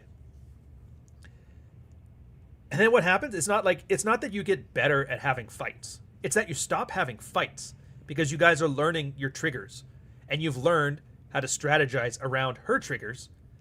So not only are you getting better for you, you had to get better for you to understand the ways that she is not better for herself, so that way you can drag her to happiness with you, kicking and screaming the whole time. It is a simple to explain and not simple to implement because emotions get in the way and guys are hell-bent on their egos running things and they want their wives to act in a certain way, not realizing that they're human beings who are going to do whatever the fuck they want, just like you're going to do whatever the fuck you want. So how do you act right when everybody's just going to do what the fuck they want? Carrots, man. Carrots, not sticks. But most people don't. Most people want to continue the fight. They want to have the fight. They can't look past it. It's almost like there's some genetic component to it, and I just don't know, man. I don't believe in genetic determinism, but you gotta like, they're making a really strong case. So on from that, it's like to Brett Kuhn for I don't know why I'm picturing that one in the. I hope your name is not Kuhn, and that actually is like a Kuhn reference, but whatever. Or hope it's not. $4.99 super chat. What is the deal with all the people at Married Red Pill saying people are angry to rage? Well, those are two different things. I guess my question to you, which I'd love to add on to, is what are they saying? Are they saying it in like that? Why are they so angry? Why should they be? They shouldn't be so angry. Stop raging out. Are they just trying to dismiss people's anger? I haven't been there in a while. I occasionally go back to check out an Own Your Shit Dead to see if there's something I can use for like a Substack article, but that's about it. My Reddit time is over. I've advanced. I don't want to be the creepy guy hanging out at high school. But generally speaking, anger and rage, two different things. They have a reason that they're there. Anger is a social emotion. It looks like a blanket statement. Yeah, anger is nobody's there if they're not angry. And anger is one of the only social emotions, because anger requires two things. It requires a pain and requires a grievance. If you don't believe me, nobody's ever angry by themselves. Nobody's ever angry alone. You're always angry because of somebody. Somebody has to do something to you that causes a pain. My wife won't fuck me. My boss is treating me like shit. My kids don't respect me. The guy Rolo online called me a bitch. Something. And it has to be a grievance. They did it to me. They are fucking with me. If somebody accidentally stubs your toe or accidentally hits you or knocks over a drink, you're like, oh, no worries. But if they keep doing it, you're like, yeah, he's doing it on purpose. Now you're mad. The reason it's a social emotion is because anger is your primitive way of saying, stop that shit or I'm going to get violent. That is our ingrained social emotion. It's why every guy is polite to other guys. Because we know if he gets angry, he might throw a punch. And do you think you can take him? Maybe, maybe not. I don't want to fight, so I'll just act right. It's a boundary enforcement mechanism. And it's largely been vilified, legally removed from the lexicon of guys' abilities. That's the whole reason why there's all these strategies in the red pill. Because ultimately, anger and violence are been tools that have been stripped away from us. I'd argue for good reason. I'd argue we need to bring back equal lefts and rights. Like, whatever. I'm not here to talk about if it should or is useful or whatever. It's gone. It's not coming back anytime soon. Deal with what you got in front of you. Keep the morality shit out of it. Having said that, there is no greater loss of frame than having to resort to violence. That's saying you've run out of all your other options, and that's the only one you got left. So at the very least, even if you do resort to violence, there is a measure of self-reflection on how am I so useless at this shit that the only technique I got is throat punching, you know? So people are angry. They absolutely are. And here's the thing. If you want guys to be not angry, which ultimately I'd say was more sustainable and productive, the worst thing you can do is invalidate the reason, the grievance. They're angry because of a pain point. Don't invalidate the pain point. Don't invalidate the grievance. My wife won't fuck me. I'm essentially celibate with a paycheck. That's real. She took the kids in the divorce. That shit's real. Those things exist. That really sucks. Guys don't like it. Oh, yeah, but they should... No. They're allowed to have their pain points. People don't like when bad things happen to them. It shouldn't be a controversial statement, but apparently you throw a dick on them and it's like, oh, well, let's talk this through. It's like, no. Talk this through means I'm going to manipulate you to do what I want you to do. We're not talking things through. That's a grievance and it's happened. The anger thing is they think it's being done on purpose.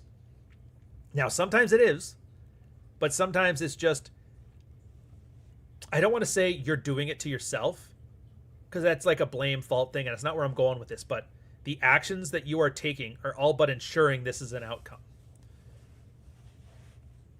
I know it sounds like a semantic difference, but I think it's a better way to frame it. And so that's why, in the red pill, Whamen ain't shit. For multiple reasons. One, don't want Whamen in here. As soon as Whamen come in here, they ruin the space. There's been well documented. Ian Ironwood, God knows, has talked about it. Athol Kay has been the living example of it with his life. His wife ruined the Married Man Sex Life primer. She ruined it. And they loved her. And she wasn't even mean. She wasn't even bad. She loved him, and she was doing great, and relationship was perfect. She was just a woman, though, and ruins male spaces. They can't help themselves. You can't put a fox in the hen house and expect the fox not to fuck things up. So yeah, you need some of that anger stuff, because the anger stuff and acknowledge of grievance is how you win people over, how people win over the idea of there's a way to get past this, right? You can get out of this. It can be done. How do you know that? Well, he did, and he did. How do you do that? Well, here's his story, here's his story, here's his story, here's what he did, here's what they did, here's where they got it from. That's what we call the sidebar right now. That conversation happening 500,000 times. Until the point that eventually we got, well, yeah, check the sign. So yeah, and you absolutely need the anger. If without the anger, nobody changes. Without the anger, people appease. Without the anger, people negotiate. Without the anger, people put up with shit. Nobody leaves a wife for a 5 out of 10 life. Nobody leaves a wife for a 4 out of 10 life. Nobody leaves life for a 4 out of 10 sex drive. Nobody does any of that shit. You know what they do? They wait till it's a 0 out of 10. Nobody leaves for a little pain. You need a fucking kick in the nuts to do anything. And yeah, this anger stuff. So yeah, here's your kick in the nuts. Let's go. Rage is different. Rage is not a social emotion. Rage is an instinctive response. So when I talk about rage, or when anybody talks about rage, what they're talking about is essentially narcissism breaking down. Psychologically, if you want to think of narcissism, or you want to think of narcissism as the male disorder, in the same way you would think of borderline as the female disorder. It's not even so much a disorder, it's just like the behavior set. And same thing I talked about before, you put it on a bell curve. That's how most of these things are developed anyway. You take the concept of narcissism and everything it describes, and you plot it on a bell curve. How much grandiosity do you have? How much of a narrative-driven life do you do as opposed to having one that's like organically built from your own actions? Most guys are in the middle. Yeah, I do a little bit of like make-believe, kayfabe for my life in here. I have a little bit of an idea of grandiosity, but it's not pathological. And then there's like a third standard deviation of 12% of guys who are like, I'm fucking king shit. It's like you live in a swamp, dude. You do meth. You hit yourself in the head with a hammer. What the fuck are we talking about? And you get those pathological third standard deviation types, and they draw a big circle around it, and they write narcissistic personality disorder. Because now it's basically you're so outside of the norm for behavior for your demographic that we think you're sick. There's no blood test you can do. There's no CAT scan you can do. There's no pills you can take. It is strictly behavioral. How much of it is genetic? How much of it is environment? I don't know. But I am saying genetic determinism is really making the case. Maybe some epigenetic thing. Don't put cigarettes on in your kids and they're not going to be raised up to be Andrew Tate. I don't fucking know. Maybe. I'm not here to solve the world's problems. I'm here because I got shit to do. You got shit to do. And we're trying to figure out how to do it effectively, you know? I don't know why that makes me laugh.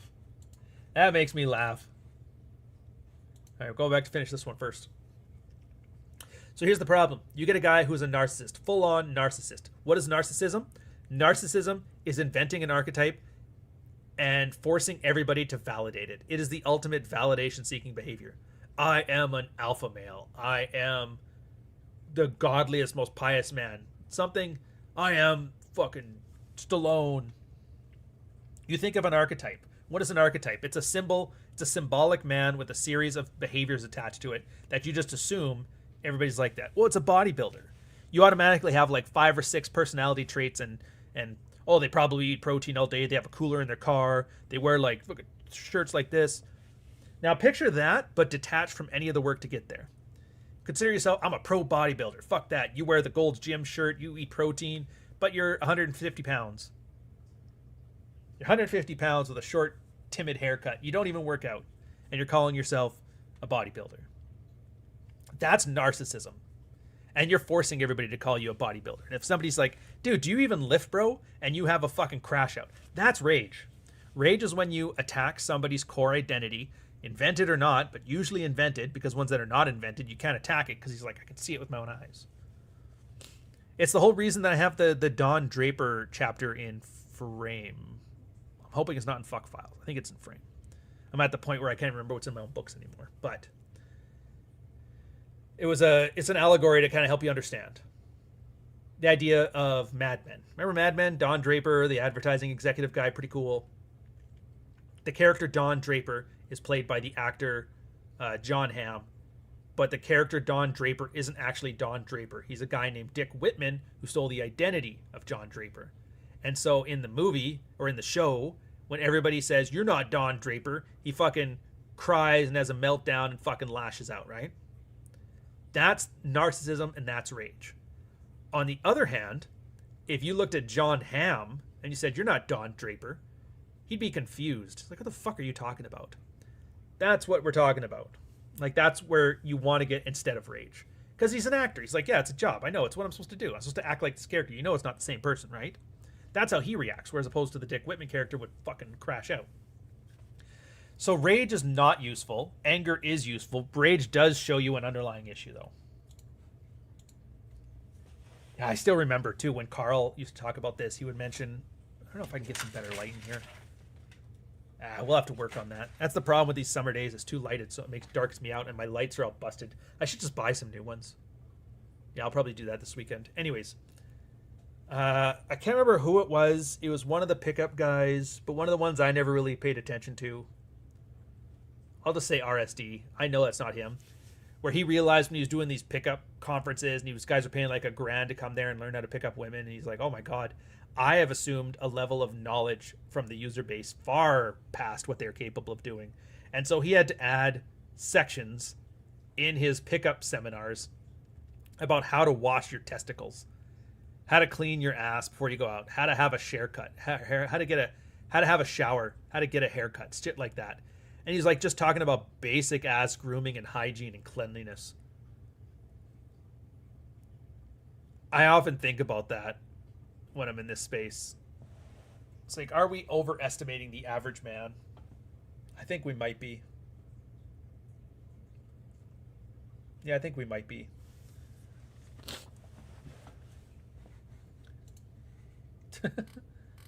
I like this one. Helped at the beginning, but it devolved into seeing a bunch of people with personalities I wouldn't want to hang around with. What do you think? What do you think every one of us sees in every space, man? Like, no offense to you guys, that's norm. Here's the thing, though. What did you think you were going to see there? A bunch of guys who are at the very cusp of getting zeroed out, the absolute worst of the worst, coming there because, and let's face it, we're talking about an internet forum. This is not the go-to place for guys that want help. They go to everything before they get there. They'll go to their priest, they go to their wife, they go to their best friends, their dads, their psychologists, their shrinks. They'll go to prostitutes, they'll go to grandma, they'll go to all of this shit.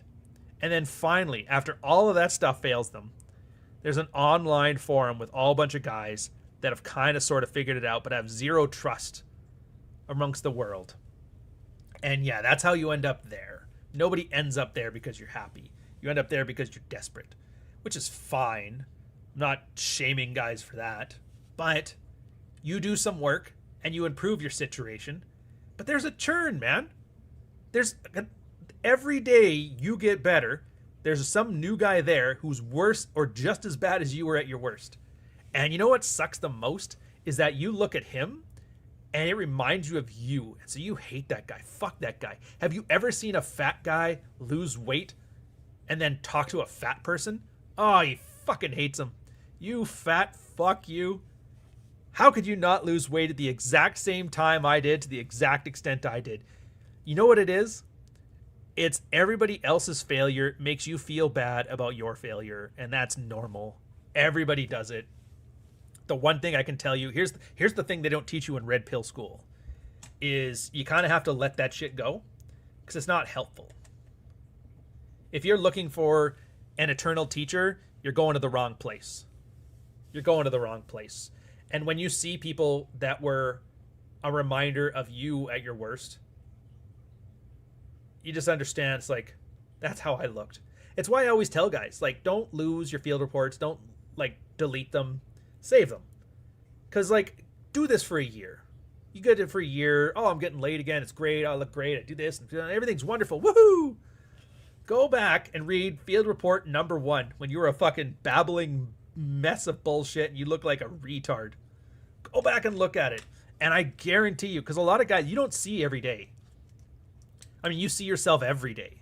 So you don't see changes. You just see a gradual progression. So for you, it's so natural. Like, how have I not always been like this? I'm obviously like this.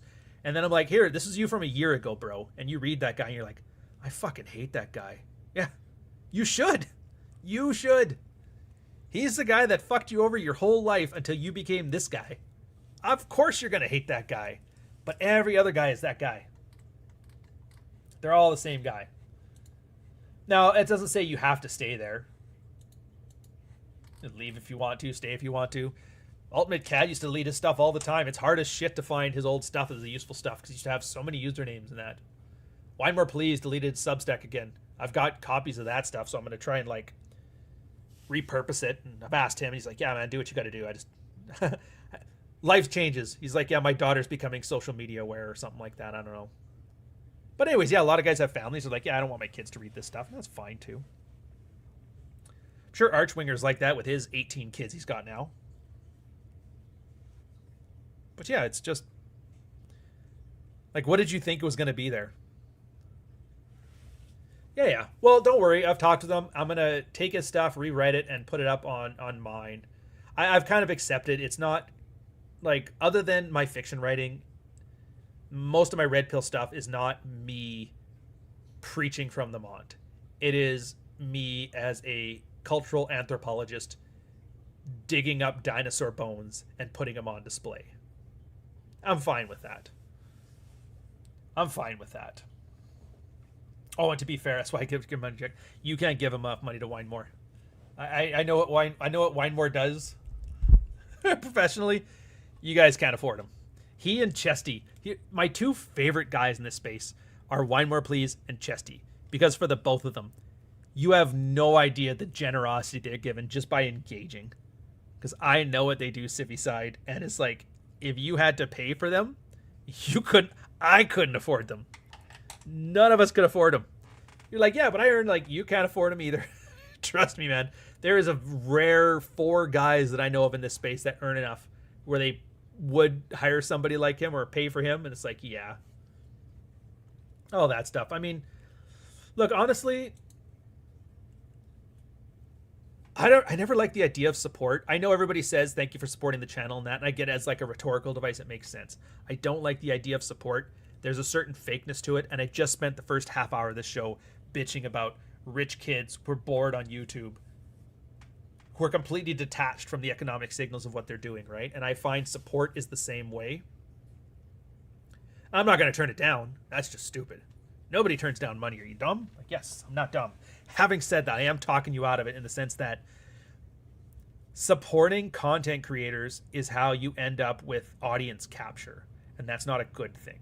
That's how you get guys who buy too much into their mark and start acting like their online persona. And I've seen a bunch of content creators who are kind of like, they buy into the message too much because they get enough super chats. So they're like, well, this is what everybody wants. I better act like a fucking clown now. And it's great. You made $100,000 that first live stream, but it's like, sustainably, in 10 years, are you going to be able to look back? You're like, and most of these guys end up doing something stupid. Your Jack Murphys, your Roman McClays, your Elliot Rogers, a lot of these guys. And I'm not saying that that's like Jack Murphy crashed out because of all the money, but clearly fame and audience was getting to him. And so instead of support, it's just find use in things. If it's useful, invest in it for your own sake. And then it tells the people that are creating things, that's useful. I should do more of that. By just supporting people, all you're encouraging is more like likability clown show bullshit, right? Yeah, offer a service, you don't need any kind of support. And don't get me wrong, entertainment is absolutely a service. Helping you stay off boredom, I'm not even going to demean that as like a value add, because God knows everything fucking sucks right now. I finally got around to watching the Jack Ryan series on Amazon. My God, man. What have they done to my Greer? What have they done to my Ryan? I'm thinking back to like James Earl Jones and Harrison Ford talking about the CIA, and I'm like, what is this? They turned it into a buddy cop drama. Jack Ryan's supposed to be like the Mr. Boy Scout in the CIA, and he's just like, I'll figure it out as I go. Well, sir, I've known you for 5 minutes, but I'll devote my life to your cause. It'll cost me my career, but fuck it. It's like, what are we doing here? Yeah, boredom. I got a garden on my balcony. Fucking wonderful, man. Most guys won't get gardens in their lifetimes, though, man. That's the sad state of affairs. Sad state of affairs. You will never know the joy of a man's garden.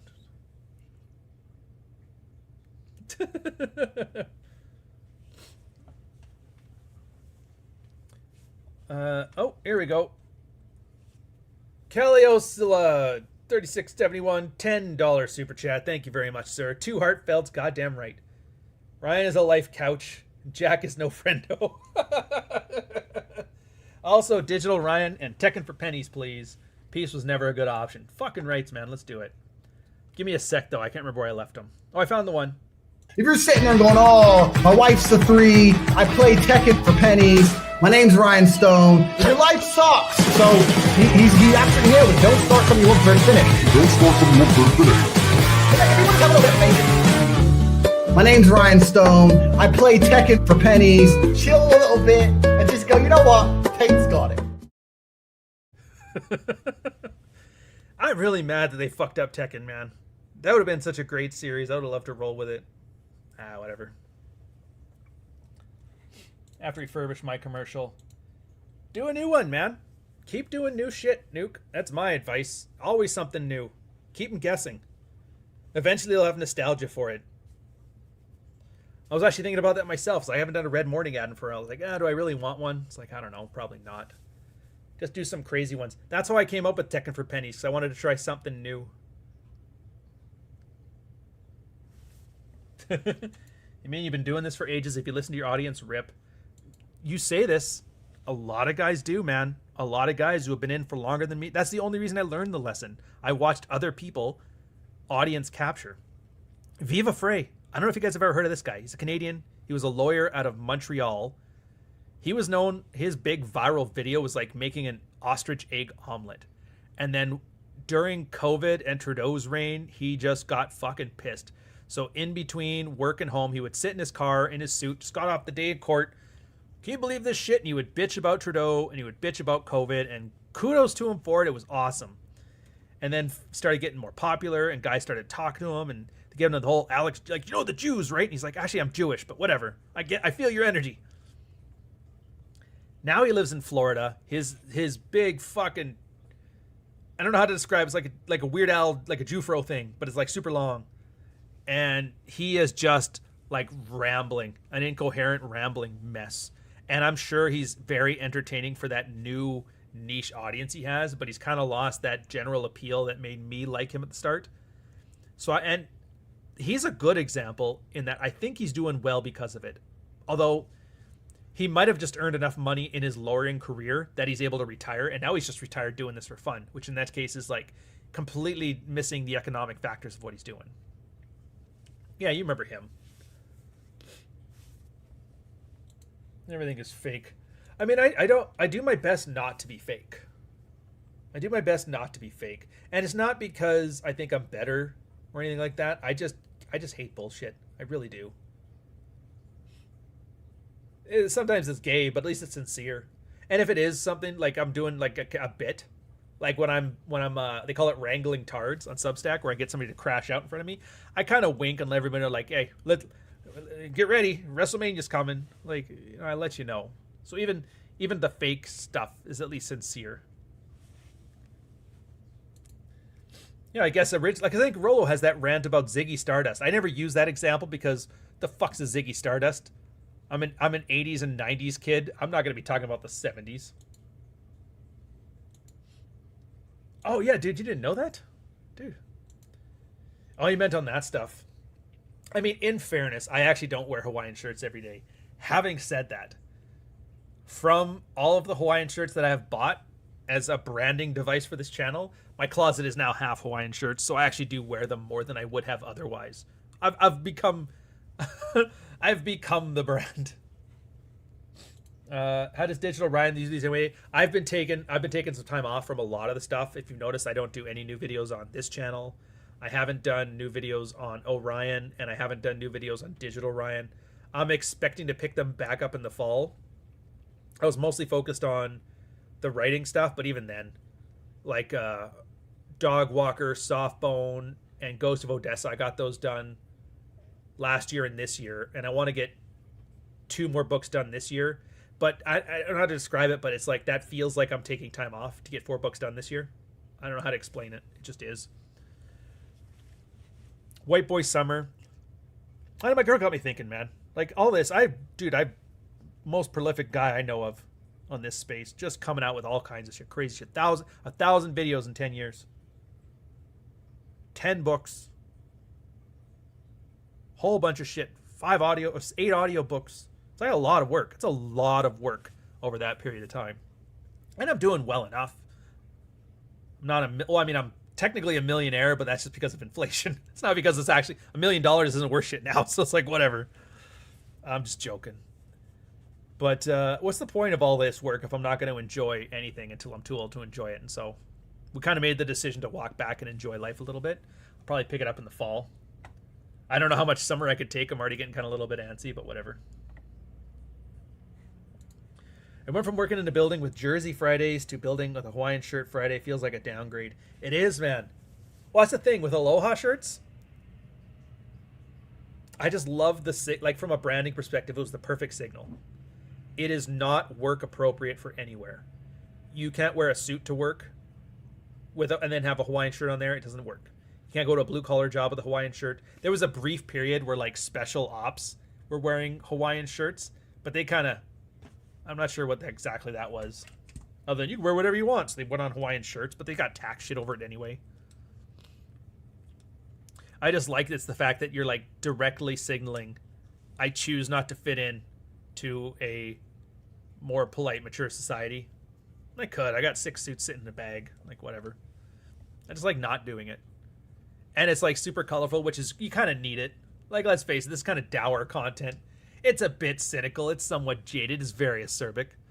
And there's something about just sitting here talking about it while dressed in like bright lavender with an Arizona iced tea hat and fucking bright pink.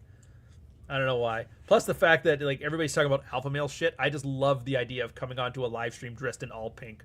My favorite get up to date was the one where I had my Marty McFly puffer vest with like a pink Levi's t-shirt and a pink fuck Trudeau hat.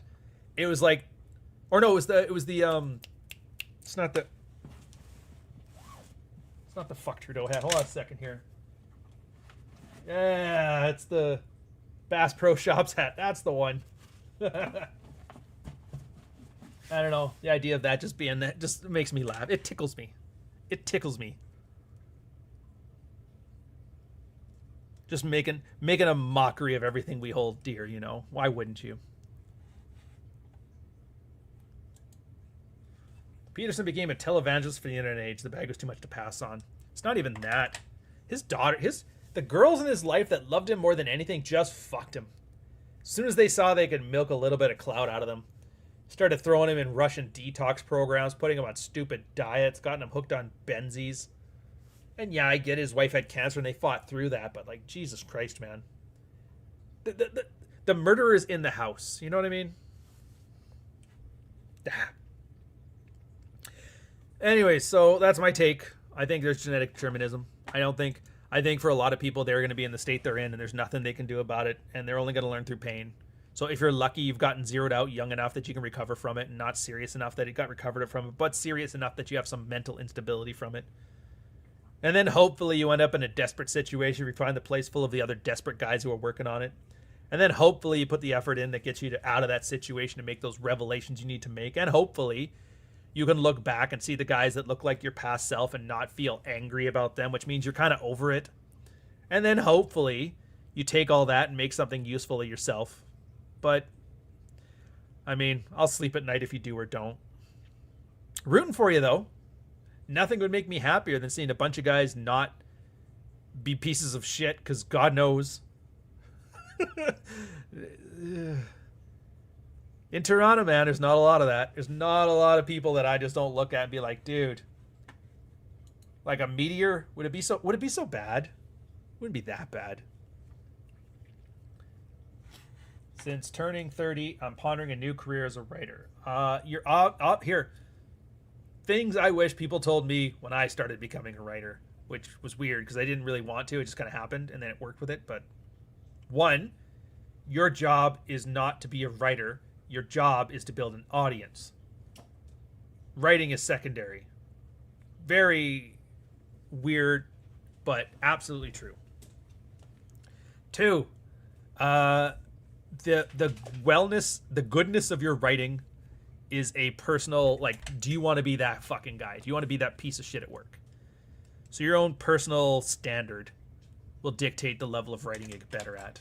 And three, the best way to get good at writing is to write a lot.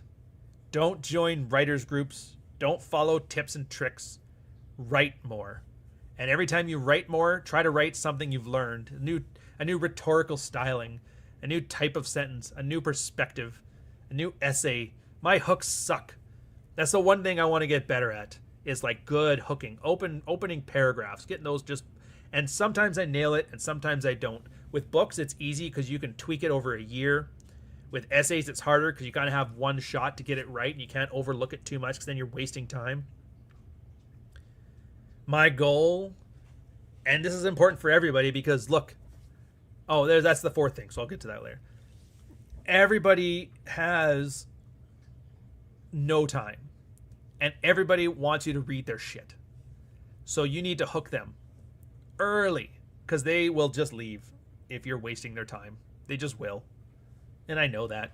And it's not easy because then when you get good at it, other people will steal what you do. And then you have to do something new. So you have to be good at it and not just happened onto a lucky way of getting it done. Fuck, there was a number 4. What was I talking about number 4? Or maybe that was the number 4. Yeah, the number 4 was the attention thing. Oh, number 4.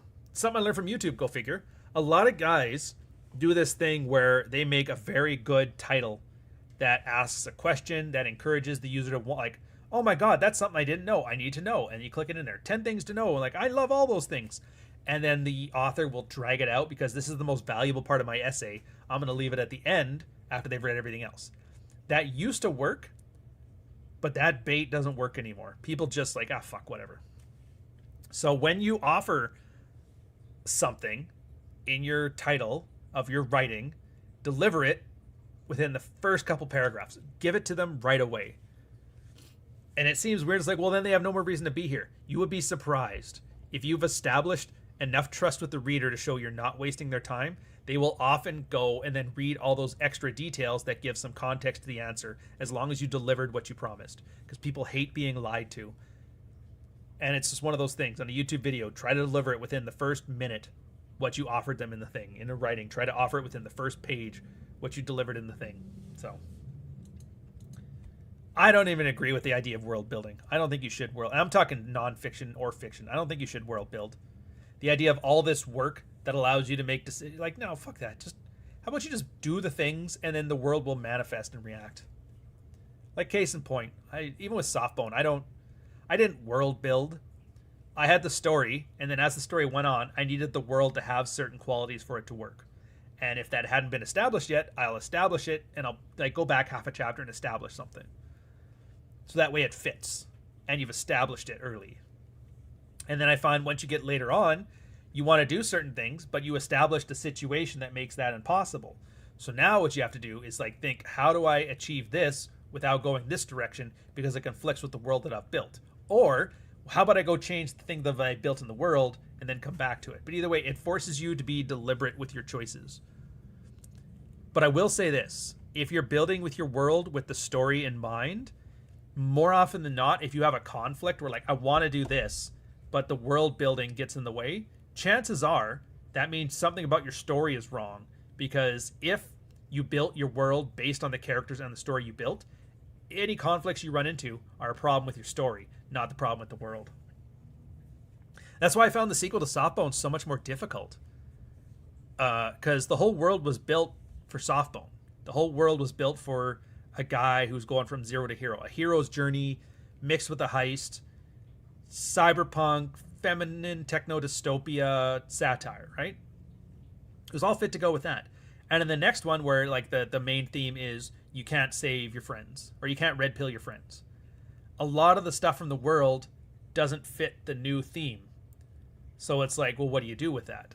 And I know a lot of people will just like retcon things, which I'm like, no, you can't do that, because then just write something different if you're just going to retcon it. And so it's just kind of like, do things that haven't been established yet, or change your story to fit within that stuff. And then that actually helps you solve the problem, because you're like, how am I going to have this character act? Well, if I have an empty world, I would just have the world do this, and it helps him move that way. But the world's already been established that it is this, so we do this way. So how does somebody who's trying to achieve this end up happening? And then it turns out like maybe he'll just fail. And you're like, oh, and then that way the story kind of writes itself. And so it takes it in different directions. And I find that stuff fun too. But I mean, before I did that, I've written like 1 million incomprehensible words on Red Pill, a couple 100,000 words that were very comprehensible. So really the biggest thing you're going to have to do, like all this stuff is tips and tricks and it's great, but write a fucking lot of shit. And eventually, like what was it? Somebody told me this, or not somebody told me this, I was reading it, somebody said like, give yourself permission to fuck it up. Give yourself permission to write a bad story. I was like, that's pretty good. Yeah. Yeah, you don't need tons of details, but I mean, it doesn't matter. Anyways, enough of that. Charles Bukowski? No, it wouldn't have been him. I've watched his stuff. I like his thing about don't try, but a lot of it I can just tell. I get it. There was a lot of pretentious authors in the 70s, and he was just kind of like, you know what? Fuck it. He's like Delicious Tacos. I don't give a fuck anymore. I like writing, but you guys, I'm tired of the post office. Fuck this shit. And then they're like, yeah, I love it. He doesn't care about anything. Writing about single mom drooping pussies and stuff. It's like, Jesus Christ, man. Anyways, that's it for me. If you haven't bought Softbone yet, if you haven't bought Ghost of Odessa, do yourself a favor. Give it a read. It's a quick, it's a snappy read. It won't waste your fucking time.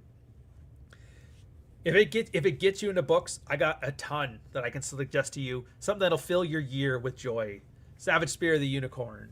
Now for some good news. Death to Fire. You want science fiction? We got that. You want romantic comedy shit? We got that too. There's somebody who's writing good shit for everybody with every genre out there. And it's all guys. And it's all guys who are fucking tired of this feminist bullshit. It's all guys that are like burnt out and like, I just don't care. Like, I want something that's good. And then they wrote something that's good. And now the issue is getting people to know it exists and getting guys to like, hey, you can read about something. It's not about a minotaur fucking a chick in a village. You're like, really? Yeah, I swear to God. Trust me on this one. All right, then.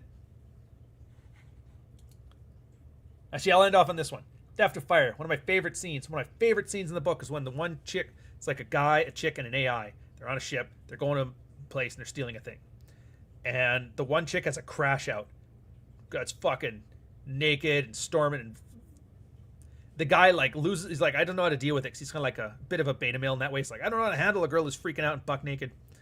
And I was looking at this. I'm like, I guarantee you. Like, you can usually tell a lot of stories in people's stories. They're kind of inspired by real life events, and I bet you anything Devin at some point had a chick fucking crashing out while buck naked in front of him. Like, that's the exact kind of thing. When you get to that part of the story, you tell me I'm not right, and like, yeah, that's so absurd it has to be true.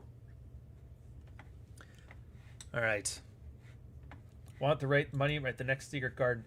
I was thinking about it as a joke. I don't know if I could. Anyways, I'm gonna leave it up with the dog walker ad. Rule 0, the guys know who's hosting. Alyssa was playing with me like a science experiment. What are you doing? I've never seen one from a dark guy before. It's usually pink. She continued examining me as if David Attenborough were narrating. Well, take a look now, it's getting late. Are you kicking me out? She looked as surprised as the last time, or any time I've kicked her out. No, not right away, but, you know, soon. Actually, wait. Where are my clothes? She said as she snapped up her white panties. She never wears the comfortable panties when she comes over. In the dryer. Thanks. She tiptoed out of the room. She pulled out a slim pair of denim jeans and a white cotton shirt, just how you'd expect a woman to dress for a movie or the malt shop. A small Christian girl from a small Christian town. She threw her shirt on, and just like that, her wholesome disguise was complete. I sat up, in bed, and reached for my bathrobe. Big white, fuzzy towel of a robe. Wait, I want to ask you something. You don't owe me an answer, I said, but I want to know something. That stain on her shirt was completely gone. I love that damned washing machine. It was worth every penny. Stop drifting, Rex. Don't lose this thought. Don't you fucking dare. Yes, the stain is gone, she said. No, not that. I'm not fucking Mike anymore. No, not that either. I know that. It's that... The worse I treat you, the better you act. Okay, she laughs nervously. She's uncomfortable with this conversation that hasn't even started yet. I kicked you out of my condo, and the next weekend you gave me a blowjob in the hallway. You gave me that whip to play with, and then you told me I was a better lay than Mike. I don't even call you by your real name. I don't get it. Stalling, just say it. Why do you let me treat you like this?